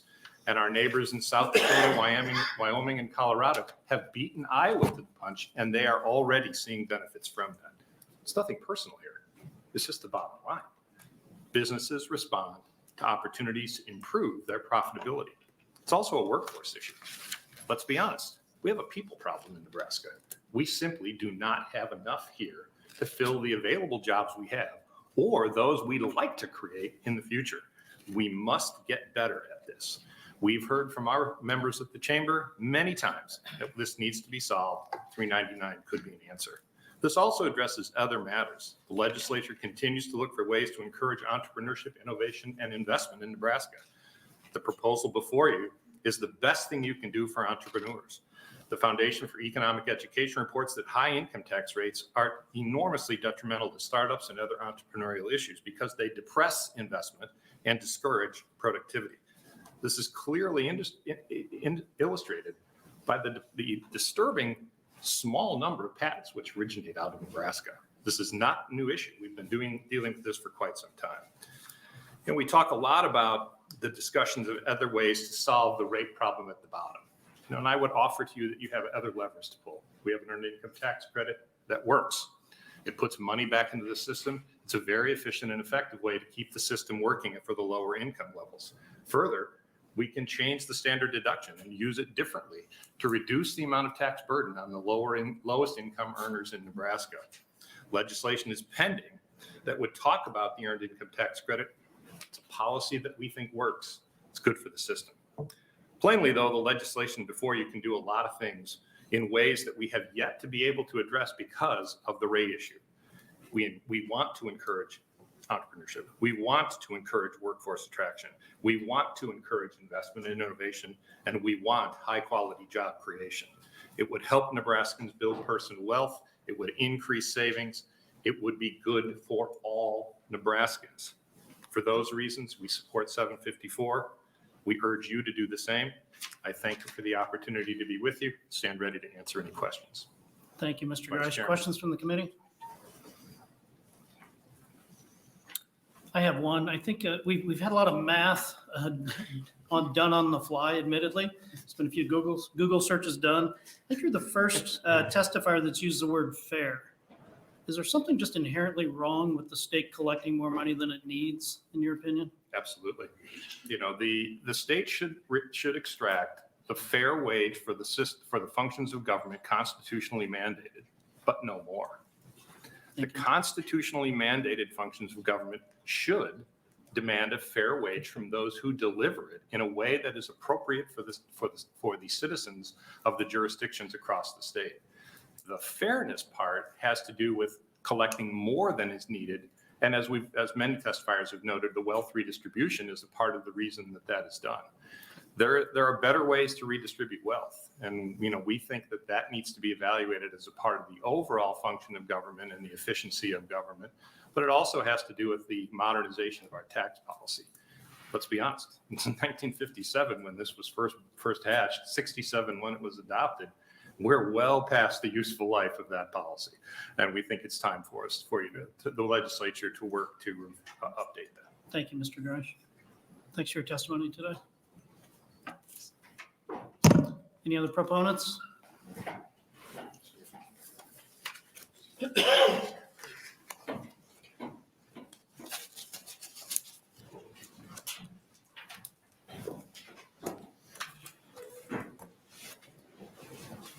Good morning. Thank you, Vice Chairman Von Gillern and members of the Revenue Committee.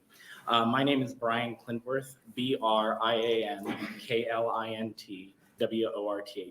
and I'm here today representing the Lincoln Chamber of Commerce. In my role, I'm a partner in a CPA firm based here in Eastern Nebraska, and so I see a lot of things with taxes and talk of taxes and what clients are feeling here in Nebraska, both in the business and individual climate. And I think that over the last couple of years, we've seen a lot of really good progress that the state of Nebraska has made. Things like the property tax incentive credits and changes to how military retirement, Social Security, and other things are being taxed have made a big difference for a lot of our taxpayers. And we see, and the chamber believes as well, that a bill like this will help continue some of those changes and help make things, again, as we've talked about, a more competitive environment for our businesses and for our individuals. When we talk about all these other states around us going to lower rates and looking at those lower rates, the competitiveness becomes, I think, a much more important discussion. I see a lot of times when I'm working with clients, whether that's individual looking on where they're going to live or businesses looking at new investments, tax rates are really starting to make a big difference. And when we saw the federal tax cuts that happened back in 2017, the state piece became a lot more of a variable in that.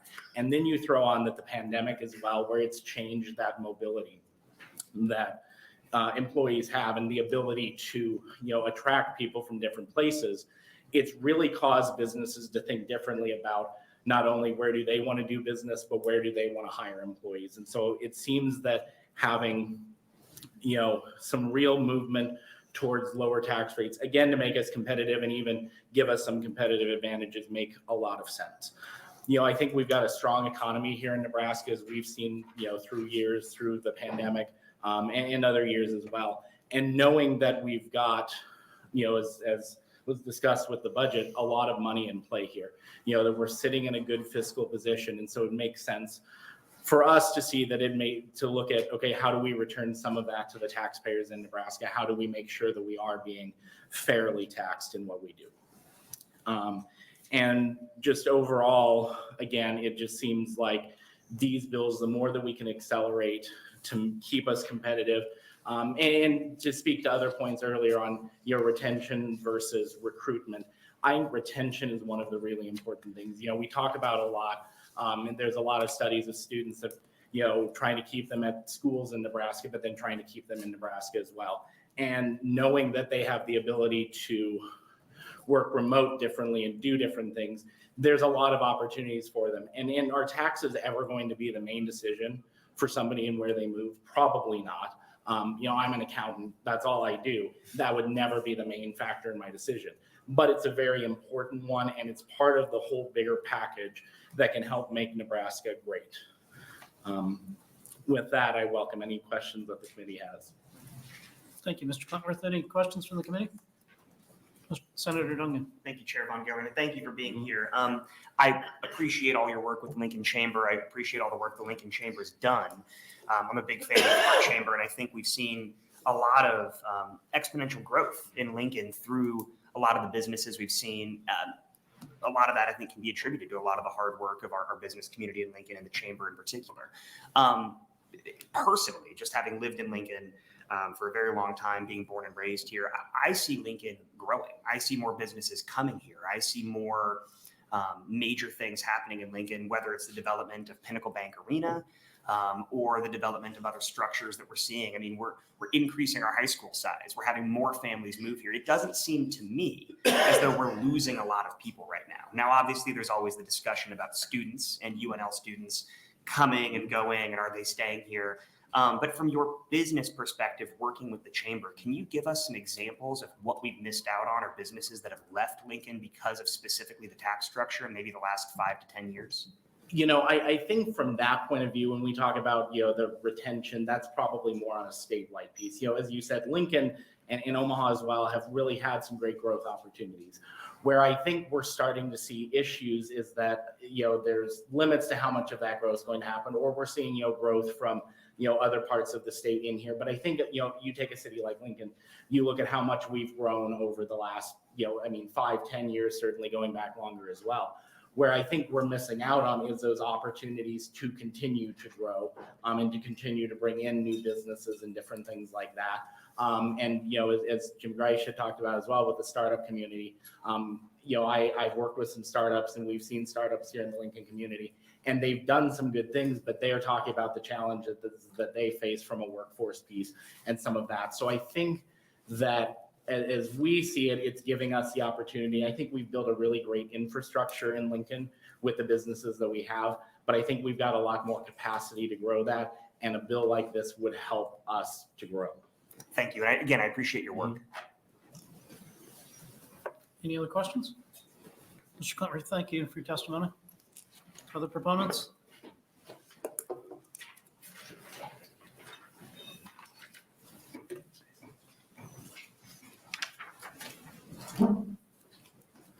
Good morning. Good morning. Vice Chair Von Gillern, members of the Revenue Committee. My name is Bob Holstrom, Hallstrom. I appear before you today as registered lobbyist for both the Nebraska Bankers Association and the National Federation of Independent Business in support of LB 754. I've also signed in on LB 804 and 806 on behalf of both of those clients in a support capacity. I'd like to first thank Governor Pillen and Senator Linehan for introducing and promoting legislation that will provide tax relief for Nebraska taxpayers. It goes without saying that the provisions of LB 754 provide significant tax relief for Nebraska taxpayers. The action is also significant in that it would serve to provide the same maximum income tax rate for individuals and corporations, thereby creating parity between taxpayers regardless of the legal form in which they choose to operate. I would echo the comments regarding the need for competitive tax system and structure. Our current tax system creates an obstacle both with respect to the individual and the corporate income tax rates in bringing people to Nebraska, new residents, talent, jobs, and entrepreneurs to our state. I would just like to touch briefly on the issue of parity and the importance of parity. A good percentage of small businesses are formed as pass-through entities, such as subchapter S corporations, partnerships, and limited liability companies. Now, those entities do not pay corporate income tax. Rather, they pass through their income, and it's paid by individual shareholders, partners, or members of those entities at the individual income tax rates. So obviously, the disparity between the current top individual income tax rate and the maximum corporate income tax rate provides a disincentive for those businesses who prefer to operate as what's called a traditional C corporation. Reducing the top corporate income tax rate and maximum individual income tax rate to 3.99% by tax year 2027 will create parity between businesses regardless of the legal form under which they choose to operate and constitutes good policy. The governor has proposed an austere budget. Nebraska's fiscal position affords them the opportunity to provide these tax reductions, and we believe they should do so. Before I submit questions, if any, Senator Dungan, I don't think anybody has directly addressed a question that you asked earlier about the California corporation that forms in Delaware for those reasons, is headquartered in California and has sales in Nebraska. We probably should confirm with a tax expert, but what I would suggest to you, the answer to that is that the corporation, if they're a C corporation, will file a Nebraska tax return with regard to their Nebraska source income, and as a C corporation will pay taxes directly to Nebraska. If they happen to be a pass-through entity, they will similarly be required to file a tax return in Nebraska that income will pass through to those shareholders. And on that return, they either have to pay withholding against the potential tax liability for those shareholders, or the shareholders file what I believe is called a Form 12N, which they agree that they will file a tax return and pay any tax that's due. Be happy to address any questions. Thank you, Mr. Hallstrom. Any questions from the committee? Seeing none, thanks for Thank you, testifying Senator. today. Any other proponents?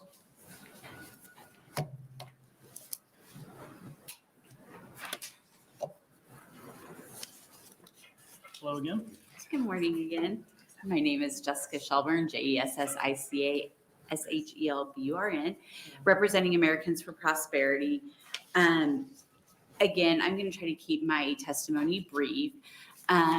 I remember having conversations with members of this committee over the last few years, encouraging a flat tax of 4%, and thinking that we were years away from even having those discussions. So we are thrilled to be here to be supporting movement to go to a top bracket of 3.99. It does make us more competitive. That is what we need. There's been a lot of talk about people moving here, people leaving. As a parent of a young adult, I can tell you that they are talking about the tax rates, especially individuals who have that flexibility to pick up and leave. They can follow jobs to states that have better climates, have lower taxes, and they will jump on those opportunities regardless of if their family is here or not. So everything that we can do to make our state more competitive, to keep them here, is great in my opinion. And this is steps moving us closer to that point. We have a strong economy. This is the time that we can do it. If we're going to make changes, the time is now. We have the ability to do it without putting our state at risk financially. So with that, I would just encourage you to support LB 754 and the work of Senator Linehan, Senator Von Gillern, and Governor Pillen. Thank you, Ms. Shelburne. Any questions from the committee? Seeing none, thanks for your testimony. Thank you. Any other proponents today? Seeing none, any opponents?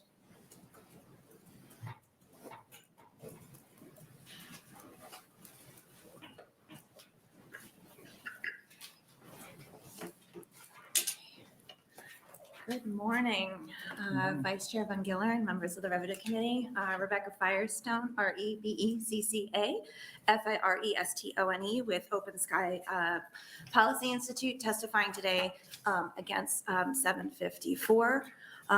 We have provided some handouts to all of you that shows our modeling on this package of bills. And I'll start first by saying we sort of really truly commend the governor for the thoughtful set of proposals for all of you to be sort of thinking about how exactly we handle this almost unprecedented fiscal environment that we are currently in, noting that many other states are also currently in unprecedented fiscal environments. So first, while we understand the effort to accelerate last year's tax cuts, especially in the context of our current fiscal position, we continue to have concerns about the state's long-term ability to fund these proposals under different economic conditions, especially as the federal pandemic relief that has been flowing through our economy comes to an end.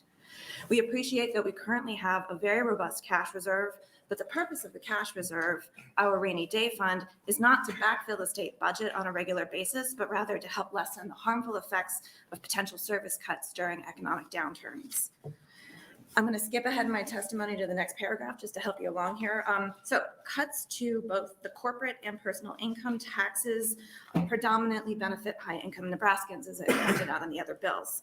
Our modeling indicates that 70% of the benefits of dropping the corporate rate immediately would go to the wealthiest 20%, and particularly those in the top 1% of the income distribution. Speeding up the existing cuts or taking the top rate down even further will largely benefit the wealthy, and these proposals are probably targeted to reach Nebraskans who are not wealthy. Because Black, Indigenous, and Nebraskans of color are disproportionately represented at the lower ends of the income distribution due to past policy choices making it harder for them to build wealth than white families, they are also least likely to benefit from these proposals. This proposal would further separate taxpayer rates from their ability to pay, making the tax code overall regressive. We oppose increasing the tax code's regressivity and would encourage retaining the current progressive structure that we have within our income rates, since it is really the predominant tool that we have within our tax code to think about progressivity and targeting tax rates based on ability to pay. If the intention of these policy proposals is to return some of Nebraska's current budget surplus to Nebraska taxpayers, there are other mechanisms available to you on the Revenue Committee that could be better targeted to taxpayers in need of financial relief now without tying the hands of future legislatures. For example, other states have used tax rebates within the current fiscal climate that we have and targeted tax credits such as a child tax credit to return funds to taxpayers. Proponents have pointed to Iowa's recently approved flat tax proposal that brings the rate down to 3.98% by 2028.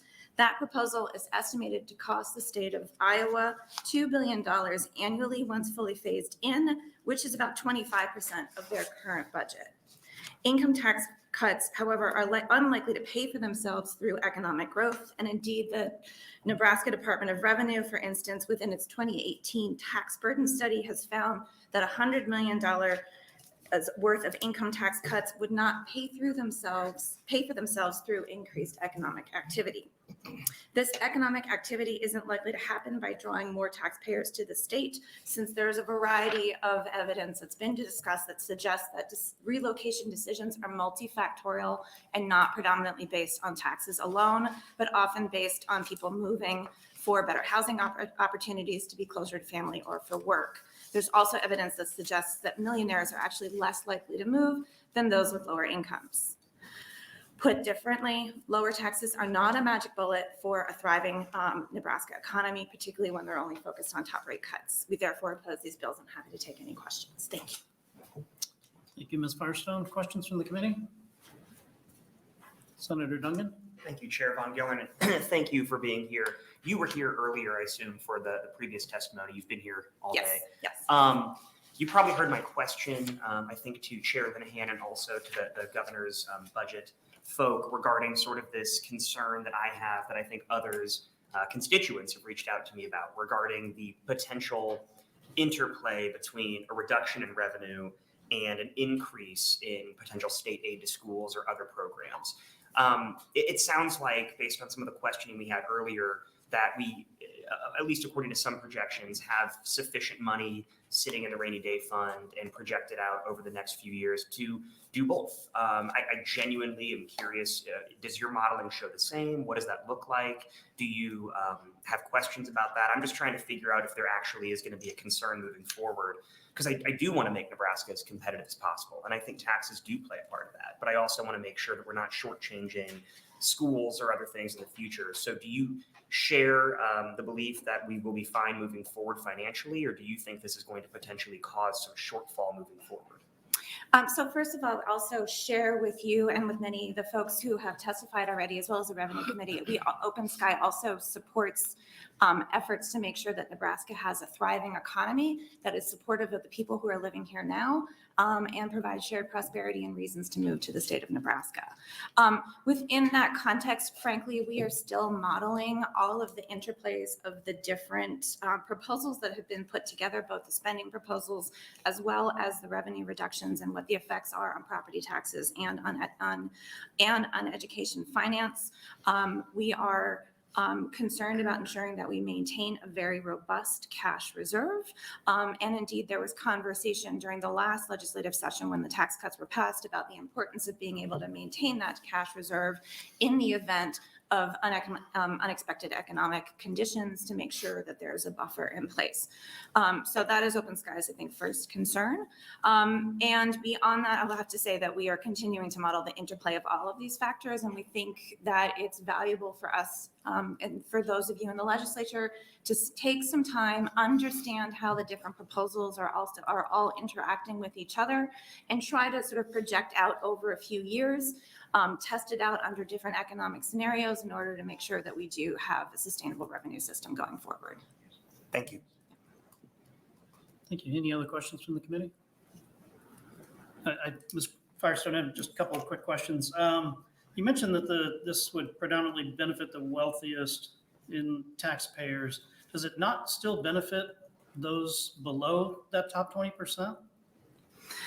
Our modeling suggests that when you take the top rate down, which is targeted to people who are making that higher level of income, predominantly most of the tax cut goes to people who are in the wealthiest portions of the income distribution. So I think that's what I asked you. So there is, I think what I want to be very clear about here with the Revenue Committee is that if you're looking at the size of the cuts, the largest proportion of the cut is for people who are wealthiest because of how income works. There is some degree of tax cut for people who are in the middle portions of the income distribution, but overall, predominantly the largest cuts, this is the math of our income distribution, are going to people who are wealthiest. Thank you. And I know you possess a lot of data, so maybe you can help me understand this also. Sure. Can you tell me what percentage of the total tax revenue is paid by that top 20%? I don't have that number on me Okay. right now. I'm happy to get that number for you. Would it be fair to say it's the majority of the tax revenue in the state? No, I would not want to say that on the record right now, Okay. because if you actually look overall at sort of effective tax burden, we do see, I think, proportionally people at the higher ends of the income distribution pay proportionately less in income taxes. So I would just want to be able to confirm Okay. those specific numbers. Again, for that's you. not the question I asked. I Yes. asked about the total tax revenue. And if you could do some homework on that and provide it to the committee, I'd sure appreciate it. I'm happy to provide that to you. Great, Senator. thank you. Thanks for your testimony. Thank you. Any other questions for Ms. Firestone? Thank you. Thank you. Any other opponents? Any neutral testifying today? Okay, Senator Linehan, would you like to close? And as the senator approaches, we've received one proponent letter, 7 opponent letters, and 1 neutral letter for the record. Senator Linehan. I'll be quick. I'll try to be quick. Again, I have a copy of Open Skies testimony here. In the second paragraph, we currently have a very robust cash reserve, but the proposed cash reserve or rainy day fund is not to backfill the state budget on a regular basis. We are not using the rainy day fund to pay for these tax cuts. All the tax cuts, the $1 billion for Education Future Fund is already in the governor's budget, which leaves $1.6 billion in the rainy day fund. And yes, I was here when we were very, very concerned about the rainy day fund. And Chairman Stinner, who was very conservative when it came to being in good financial position, always said that if we had 800 million, we were fine. And we now have twice that in the rainy day fund. And yes, Senator Von Gillern, the top 20% pays the lion's share of the taxes. We can go to the department. I've got these in my office. It's broken down by every income level on the Department of Revenue's website.